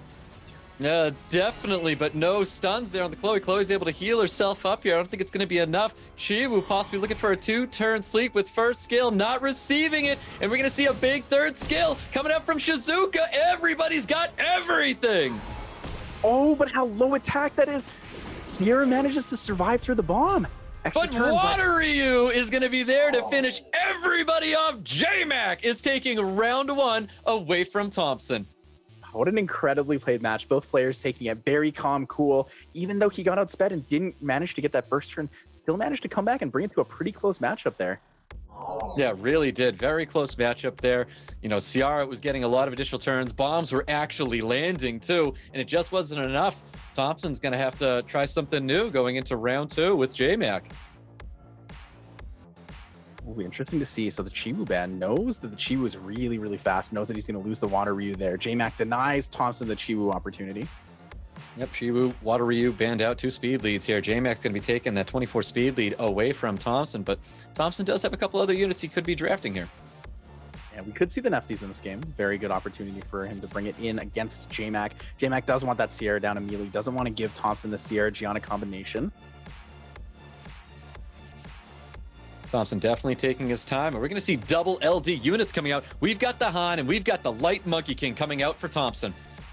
Oh, I really like this. The Light Monkey King, super standard. You can really throw it anywhere in the draft against these players. It's incredibly strong. The Han, potential setup for the Gianna later on, maybe even something unique like a beta maybe we might see. But Jmak immediately knows what he wants, locks in the Hey Gang with the Okeanos, has both his Swift and his defensive control unit. Definitely showing a lot of confidence bringing in Hagang and Okeanos as quick as he did. We've got a Neftis and Gianna coming out for Thompson, so we technically have a very usable speed lead with the Han and another speed lead coming from Neftis. Full light dock draft right now from Thompson. Jmak knows he's getting that. Hagang band. Knows it's not going to make it through the draft, especially with the Gianna on the field. It is the strongest potential counter to it. Does he take a second speed lead here? Do we see the Samoth? There it is. There's the Samoth along with the Jogun. Is that going to be enough with all these LD units, all this LD power coming out of Thompson? Jmak definitely reading into Thompson's possible ban onto the Hagang, drafting another speed lead, being that Samoth. Thompson leaning for the Lulu, not taking anything like a Triton or any opportunity to take a Swift against Jmak. Wants to take the turn 2 potential there, but Jmak deletes it, and there goes the Hagang. Yeah, both players knew exactly what they wanted to ban out there. It happened so quickly, but here we go, guys. We've got round 2 with Thompson and Jmak. Can Jmak possibly get another upset on Thompson here? We've got Jmak taking first turn with a big team strip here, and we've got Okeanos looking for a full team stun. Rain of Stones landing on 3, no Han, and the additional turn from Nefties means a unit's going down. This Han's about to take down the Okeanos. Yeah, Okeanos looking really low right now. First skill is going to be enough to drop this Okeanos. Is that what he's going to be doing here? And he does so. Confirms kill on the Okeanos. Bomb's going to be coming out, possibly placed on top of the Light Monkey King. Bomb does land. Needs to go for that light monkey kick. Can't be stunned, can't be slept, slow debuffed. He needs to keep the pressure up if he wants to win this battle. Gianna will go down this turn from the additional damage from Sierra skill 1, but will it be enough? Will he take the risk into the slow debuff or not? Actually goes instead for the Han. Yep, goes in for the Han, cycling a little bit of attack bar. Not looking excellent for Light Monkey King right now. There's no way he can get rid of this bomb. It's going to be staying on top of him. But this bomb is definitely going to be placed on top of Ciara, and it is. We got the stuns coming out on top of Jogan. Jogan can't do anything yet, and the Samath gets stunned up. In this situation, it actually looks like the game is over. Jmak is set up for a Samath bomb nuke cleave, where at the end of the game, the Samath will have enough damage to take out anybody. I believe so. I think Samath is going to be able to drop everybody here. Jogan still getting stunned up. Definitely not looking good. Goes for the attack, but the silence is out here. Is it going to be enough? Does he have enough HP left on his units for Samath not to kill him? I wonder if Jmak possibly did even more research and put plus dark on his units, potentially setting up for an insane nuke very specifically against THOMPSIN. We're about to see something amazing. Is it going to happen? We're about to find out. Finishes off the Joe gun. THOMPSIN looking to deal what damage that he can right here. Does he drop it? Bomb comes out. Deals the damage. The passive comes in. Oh, and a couple units do stay alive. Samath needs to drop these two before something terrible happens. Oh, but takes the risk, doesn't kill the Gianna, gets defense broken by the Nephies, and that's going to be it. That's definitely going to be it. Gianna was damage. able to cycle with first skill, pushing THOMPSIN in front of him. THOMPSIN taking round 2 away from Jmak. It was an incredible idea. The play was there. I just feel like Jmak really should have just killed the Gianna. Even with the defense break on the Nephies, we knew she was super tanky. She's not on a crit damage build. That was the opportunity for Jmak to even win, even without that last bit of damage. Yeah, that was a really, really tough decision there. But when it came down to that, if he had killed everybody, we wouldn't have had anything to worry about there. Possibly just a little bit more damage on top of that Samath, and we would have seen a different outcome. Pre-bans from last time. I'm happy about it. Water I want to Ryu see and game Hugh. 5. I think I'm we all looking for want a to see a game 5. Here, right? There it is. First pick going to THOMPSIN. Gianna pre-banned again, and the Hay Gang taking away the Hay Gang from Jmak. What do we see? Are we going to see another Sierra first pick, or do you think THOMPSIN's going to lean in for that Han right away? We'll see if THOMPSIN does go for the Han. It's been his first pick against Jmak this entire time. Let's see if he takes it away from again, or does he go for the Ciara here? I think I like the Ciara more, but Jmak is also prepared for it. He knows a lot of people want to take Ciara first as the immediate speed lead and threat, but denies it instead, swaps it up completely, and goes for the Water Ryu. Yeah, very interesting take here. THOMPSIN taking the Water Ryu away from Jmak. Jmak obviously going with the Ciara here, which can be paired very well with the Gianna that THOMPSIN does own. But there it is. With the pre-ban Gianna, doesn't quite feel like he needs the Sierra. Jmak with that incredible Shizuka attack actually is available to pick or, leave open the Sierra. Yep, wraps up his draft with the Joe gun there. THOMPSIN not able to take Gianna into this next match here. Looking to draft 2 other units. Might be that Light Monkey King once again. We've seen it a lot from THOMPSIN. He may be bringing it in right here. I feel like we're definitely going to see the Chiwu. I'm not quite sure if this Water Ryu is on Swift. We haven't seen THOMPSIN pick it very much or at all in this tournament so far. So this could be a bad toss-up for Jmak. Yeah, possibly, but it looks like that Light Monkey King and Chung Pung's coming out for THOMPSIN. We're seeing an Okeanos draft. We're at a Jmak here, a very safe pick. I do like to see the Okeanos here. And a Shizuka is going to be making a return here. I like Jmak's draft here. He has a lot of Swift potential, has the speed lead and the single strip. Last pick could be just about anything. If THOMPSIN leaves the Chiwu open, it is available for Jmak to pick, so has to pick something that can be banned against the Chiwu. Has the Water Ryu, already needs one more option in here. THOMPSIN, he's really going to be taking up this time as he always has been. He's got 2 last units to take up against Jmak, and we are going to be seeing the Chiwu, and he takes that Doc Beast right away, and he's bringing out Ragdoll. Here it is, the unit we've all been waiting for. We've been waiting years to see THOMPSIN have one of these, and he finally does. It is the opportunity of a lifetime to see one of the best players in the world utilizing probably the best unit in the game. Let's see what Jmak's going to be doing here. He's going to be drafting that Fire Bison, a very strong combination together with Okeanos and Ciara as well. Definitely going to be expecting to see maybe a ban on that Oki or possibly Fire Bison. hand out the speed lead. Thompson takes away the Sierra from Jmak. I thought Jmak would be leaning towards possibly banning the Chiwu, going for the reset on the Water Ryu, but instead does not want to take any risks against the Light Monkey King Ragdoll combination.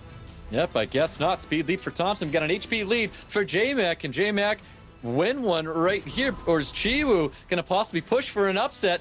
And we've got Chiwu getting a full strip team attack bar pushback.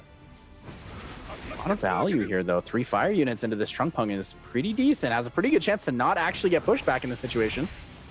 Well, Thompson's got all of his units moving before Jmak here. Chungpung looking for the full team reset with attack bar reduction. Ragdoll primed and ready with some damage here. Let's see who's going to be tagging out. Does get the reset on 2, though. Okeanos and Jogun reducing. Not quite sure if I saw it on the Shizuka, but I definitely know that this Fire Bison has the skills and is primed and ready to go. We do have the skill 3 slow and stun potential. Can Jmak survive long enough to get this Okeanos some skills? Ooh, Okeanos has some skills up. He was not reset at all. Looking at a full team stun up here, but we did not get a stun on a Chiwu. Chungpung with the additional turnout. Buff block here, pretty good value for Thompson. Will deny if Shizuka does have the skill 3. And here it comes. Here's the ultimate psycho counter. The big slow debuff manages it on 3 and gets the stun, the extra turn into the Ragdoll to control. Yeah, it was a really nice stun onto the Chungpung. We've got Chiwu possibly looking to confirm kill on Okeanos. It is not going to be enough here. We've got reset going out on somebody, and it is going to be Ragdoll now that he's pushed to almost Torrent. So there it was. It was actually the reset on the Shizuka. Got 2 turns of reset with that value pushback from both the Water Ryu and the Chiwu. Very good synergy here. Chiwu into Water Ryu into the Chungpung attack bar reduction. See if Water Ryu is going to be finishing off that Okeanos here, or is he going to save it for the defense broken? Oh, does not finish off that Okeanos here. Not quite enough damage. Doesn't use it for the defense break. And it looks like Bison needs to land the provoke here. Lands it and hits it. Actually does get it, and Chiwu could go down in this situation. I think Chiwu definitely could go down here from this Okeanos. Okeanos finishing it off here. Whoa, Water Ryu with a double despair stun and Shizuka, and it was a great despair stun. Shizuka not going to be able to get that skill 3 or the skill 2 off. Needs a violent proc. Doesn't quite get it. Has to survive through one more turn. Needs to provoke here. Needs to deny the Ragdoll kill. But instead goes for the Chungpung. Wants to protect from Chungpung's turns. Is it going to be enough damage to drop the Shizuka here? He really needs to. Fire Bison definitely saying it's not over yet. Fire Bison does have the potential to win out a match like this, though. Does have a lot of control with that skill 3 into skill 2 coming out. Here's the ultimate psycho counter. Not quite enough to kill the Ragdoll, though. Not yet, and that is going to be an ignore defense torrent coming out here. You can use third skill to reduce the attack bar, and no matter what, Ragdoll's going to be cleaning up with that skill 2 if it's not confirmed here. Doesn't look like Jmak can win this one. Fire Bison doing the best that he can, but the Water Ryu value on the Despair just taking away every opportunity he had to bring that match back. Massive value out of those Despair stuns. It was a much better draft coming out of Thompson going into that game 3. Fantastic draft by the 2 of them. It was very exciting to watch. Yeah, knowing to pick that Water Ryu to take it away from Jmak being one of the most consistent and frustrating tools for him. Being the RNG, it is consistently frustrating in the sense that Thompson doesn't know when he can really rely on taking attack bar reduction, giving it a turn. Yeah, definitely a tough match here. I think we're going to see a change of pace going into this round 4 between Thompson and Jmak. Pre-bans from last time, Gianna and Heigang getting banned. We have brand new pre-bans. It's going to be the Water Ryu and Chiwu. Here it is, though. Thompson has the advantage, has the Gianna available in the situation. Jmak may actually just take away his Han in the first round of drafts. See if he drafts the Han here. He's going to be relying on Ciara as a first pick instead. Thompson possibly looking to take the Han away from Jmak. Still like the Sierra. I think the Sierra is honestly better than the Han, but the Han is very effective, knowing he has the Gianna and the Neftis there. Thompson taking the Heigang away from Jmak, and of course, this Light Monkey King is going to be coming up for Thompson. Jmak needs the pressure, doesn't have the Chiwu potential, could lean in for something like a Triton maybe, but opts choose Chloe. Yeah, Jmak bringing in the Okeanos and the Chloe Thompson. Of course, he's going to be showing that Han and Gianna. Jmak most likely taking a speed lead here, could again go for that Samoth. But we see the Daphnis come up. Yep, Daphnis coming up. We haven't seen a Daphnis from Jmak. We haven't seen a Daphnis today, and we're seeing one now. He's got one other pick to come with it, and we are going to see another Shizuka. taking the Daphnis back for a CN. Ooh, interesting. I like this. Playing for a very strong turn 2, very, very high damage setup, both with the Sierra and Sion alongside the Shizuka. Ooh, and we're going to see Lulu coming out with THOMPSIN. Possible Lulu ban coming from Jmak here. Definitely a forced Lulu ban. I think THOMPSIN's leaning towards banning the Okeanos, so if the Lulu does go through, there is no setup potential for Jmak. Bans are out. Looks like he's going to be banning that speed lead from Jmak. Ciara's gone. Gianna's going to be gone for THOMPSIN. Very, very exciting draft. Interesting what we're going to see here. The resistance lead and the HP lead come out, and this is it. This could be THOMPSIN's potential to take it in game 4. It could be. It really could be, but I think everyone here wants to see that game 5. Can Jmak hold on? We're going to find out. Okeanos looking for a reset here. Okeanos with the big reset does deny the Hay Gang up the strip. Has the immunity up, but Lulu's going to be a little frustrating to deal with here. Has a lot of cleanse, a lot of immunity overall. Definitely not much THOMPSIN can do here. Looking to just tag along with the invincibility sitting on top of this Okeanos. Lulu getting the immunity up. More additional turns. Not exactly what THOMPSIN wanted to see there.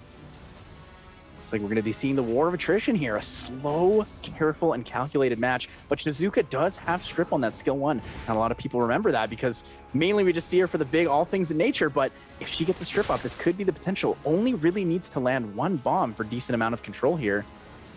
Yep, that is correct. We see a little bit of poke damage, I think, coming towards this Han here, and it is with the Violent proc as well. Not what Jmak wanted to see. He needs to have this immunity up as long as possible. And needs to stay safe behind that shield, behind that immunity. Can't be stunned, can't be defense broken, can't be slapped by any of these units. Whoa, he's going in for that 3rd skill, trying to deal as much damage to this Okeanos as possible. You're gonna see a big, strong 1st skill coming out onto Okeanos. A little bit risky though. Han does risk losing the immunity. He could give the immunity to him, but Lulu could risk the immunity here. Does the bomb come up? Does he land? Just go for the single bomb? Does he go for the single bomb? Most Lulu's going to be built with a high resistance. Chooses not to go for that bomb on top of the Lulu. Doesn't quite need to use the skill 2. Could go for another strip. Has the potential to wait it out. Tried to get the strip on the Han there for the AoE stun, but couldn't quite get it. Wants to wait 1 more turn. This definitely feels like one of those war of attrition for sure. Looking for a strip and only receives that strip on top of CN and the Okeanos. More damage coming towards Han. We're going to see the giant net coming out, looking to lock down that CN and Okeanos with the Chloe as well. But overall, it's not bad. Lulu does not have skills available, and if Okeanos goes down, could revive with the past life spell to give the extra turn right away. Does Lulu get the Violent proc? Does he put the immunity back up? Lulu does not get the immunity up here. We've got Shizuka possibly going in for that 3rd skill now. There it is, the 3rd skill going in. Going for the sleep, and a slow debuff does land it. No violent procs from anybody here. We can go with a skill 2 into the Okeanos. Okeanos primed and ready with the Rain of Stones. Rain of Stones able to stun up his entire team. Nobody resists anything here. No violent procs. The whole team stun up, but no bomb on the Lulu. Lulu's able to resist the bomb. Not at all what Jmak needed to see here. Lulu has, with the 3rd skill, ready to cleanse all of those bombs. He has to try and do what he can here. But any violent proc from one of these units will kill that unit, so needs to be careful. Pray for good RNG and no procs. Finally praying for no violent procs. It's not what he wants. It's not what a lot of people want to be praying for. But in this situation, we do. Doesn't care, just goes for it. Immediately knocks out that Shizuka. Wants to play the 2v3 here. Doesn't want that Okeanos to come back. It's a very interesting play, sacrificing 1 unit to make sure that he can remove another. And we have that immunity cleanse coming out. No more bombs left on this field. Jmak's going to have to make sure that this CN stays healthy. Looking pretty grim here. Not the greatest potential setup. Really needed that bomb on the Lulu, but missed the only and probably the most important unit that could have got it. I don't believe this is a violent CN, and I don't think it is a violent CN. THOMPSIN is going to be taking Jmak and moving forward. There it is. THOMPSIN is your winner, and we'll be moving on to the America's Cup. He was able to do it and outlast Jmak 3-1, and all the bombs that Jmak was bringing Again, the Shizuka falls a little short this time with Thompson taking the victory. We all got to see it as well, some ragdoll. Man, the toolbox for Thompson is always a fun thing to dive on into, and it proved to be more than enough for Jmak. Stoic, again, what a matchup here between these two guys. We get our replay ready just because, again, right, these are the two coolest customers in the Americas region by far that know how they want to win. That's right, because we have last year's America's Cup champion Jmak and the previous year to that Thompson. It was the match everybody wanted to see here. And this is exactly how it kind of, well, not exactly how it went with Firas bringing great quality with his units and everything like that, but it was the unit depth. The unit depth that Thompson has over his opponents is something that he really uses to his advantage. He's able to draft so many units, even taking away LD picks like this Han that Jmak has, you know, not allowing him to get that, and he utilized it so well, even when he was taking out a unit to lose his Han in the same situation to a bomb. Thompson made the right decisions, and we saw a lot of back and forth draft here, but it was honestly well drafted, well played between the two of them, especially that last war of attrition. Like, both players really trying to keep a very good track of all their cooldowns and everything. It was a very exciting match to have. As boring may people say a war of attrition was, it was still exciting. Yeah, you know, once in love, this was almost a preview of a finals-worthy America's Cup match. Maybe two of the best players in the region. What stuck out to you in this one? I think what stood out to me most was the Samoth bomb not actually working out as intended. I definitely think Jmak could have taken that victory had he killed the Gianna first. It is a bit of a toss-up knowing that the Nephthys does get the defense break. But, I mean, I can't stop smiling. That was incredible to watch. Two brilliant minds, two brilliant players who have to draft around each other. And a lot of unique picks. We see things nobody else picks. We see the Shizuka, we see the Fate Memory Chloe. We even saw almost a Daphnis in that opportunity. There's so many cool units that we see, and it just, I don't know, it's inspiring. Yeah, it definitely was. One of the most fun matches of the tournament. Again, you could see in that game 3, the only time that Thompson went fast was he's like, yeah, give me that Han, give me that Gianna, back to you, Jmak. I know exactly what I'm doing. But every turn, the bar almost went all the way down every single time. You could see what it meant to both of them. And this time, Thompson prevails. So moving on to the America's Cup, it's MaDreamdy and Thompson as you're joining the two other members to make 4 so far in the tournament. Man, it's been a heck of a weekend so far. As we recap it one more time, the big upset up there at the top. DRMZJOSEPH not quite able to get that one done against Michaelyan. TopaV, another vet of the space, dropping early, so he's going to have a tough one to go through in the elimination bracket. Then you had Tiger fall into Jmak, and of course, Thompson taking care of business against FirasFiras, with Thompson and MaDreamdy booking their ticket to the America's Cup. Boy, what a weekend it has been, y'all. It has been just a great pleasure to get on back here to the SWC stage. Just wanted to close it out with a couple of thoughts real quick here from you, Once in Love. I gotta say, today was incredible. We talked about it. It was the bracket of champions. We saw a couple crazy upsets actually, and there were just so many unique game-defining opportunities where it was close. They may have won 2-0, 3-0, but it didn't feel like a sweep for most of the matches, and that is what makes this game great for me. Stoic, what about you, brother? Like I said, it was the Tournament of Champions today, just seeing all these players out there. And once again, you know, some upsets, but honestly, just nothing but great matches, great performances from everybody. Everyone brought their A game. Everyone was very, very exciting. And I loved seeing so many new units and new strategies as well. It's something that we may see on the ladder from here on. Well, you said it right there, Stoic. Tournament of Champions specifically today, but not all champions have to go with the perfect season. So I wanted, last thing from you two, give me 2 names of guys in the elimination bracket that you're going to be excited to keep an eye out for. Stoic, we'll start with you. I mean, you can't help but definitely keep an eye out on True Whale. I feel like True Whale's still going to be a name we're going to be seeing once again, but I think True Whale, and you know what? Maybe even Daniel Karaoke. I think Daniel Karaoke may get a second match with True Whale, so I want to see Daniel Karaoke, you know, do it again. Let's see what he could do going into another round if he can win his first match. How about you, up against True Whale?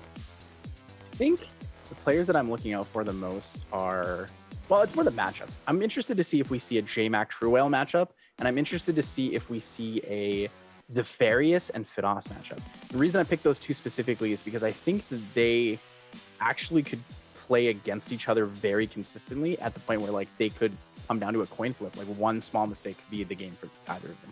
All right, well, wait no longer. We got ourselves the bracket for the elimination matches again.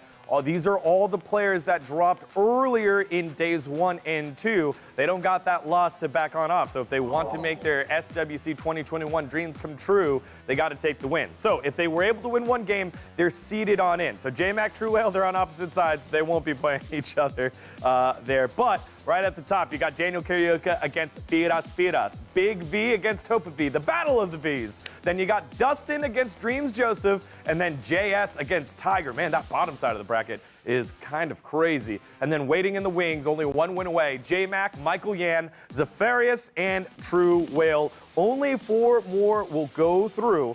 After that, we're off to the America's Cup. Again, now that you've seen the bracket, pick one side that, or I guess one matchup that you're excited about. We'll go with Once in Love first. JS Tiger, 100% JS Tiger. That is a battle of scary LDs and a battle of really, really strong rune quality. And then to follow up, they got to play True Whale. That is the battle of endurance. You need to have the mindset to play through it. You need to have the wits to play through it. You got to be ready. Stoic. Daniel Karaoke and Firas, they're 2 friends of mine, and that's going to be a tough one. I think those 2 know each other very, very well. So it'll be quite the battle ahead. And then, of course, they have to play Jmak after that. So we'll see how well they prepare for last year's America's Cup champion. That's right, a couple America's Cup champion in that elimination bracket in DRMZJOSEPH and Jmak, showing exactly the quality here in the Americas region for 2021. Y'all, it's been a heck of a weekend. Thank you so much for watching. And as part of our appreciation, I practiced it this time. We got the coupon code. Bam, here it comes. It is 4 in and 4 more to go. That's 2, the number 2, not spelled out and, you know, not like 2 or any of the other 2s. 4 in and 4 more to go. It is your Mana Stones and your Summoning Stones. Make sure to pick those up and boost your own account. And of course, again, for our Lost Centuria players, we've got the tournament coming up. Showtime! It is the World Showdown for Summoner's War Lost Centuria, August 7th at 8 p.m. Pacific. Make sure to keep yourself posted for more information on that event match. All right, everyone. Thank you so much for watching this weekend. 4 tickets have been booked. Next weekend, 4 more to go before we set the field for the America's Cup. On behalf of the casters, the production, and the entire live broadcast crew, thank you so much for watching. We'll catch you Saturday as we make 4 more dreams come true.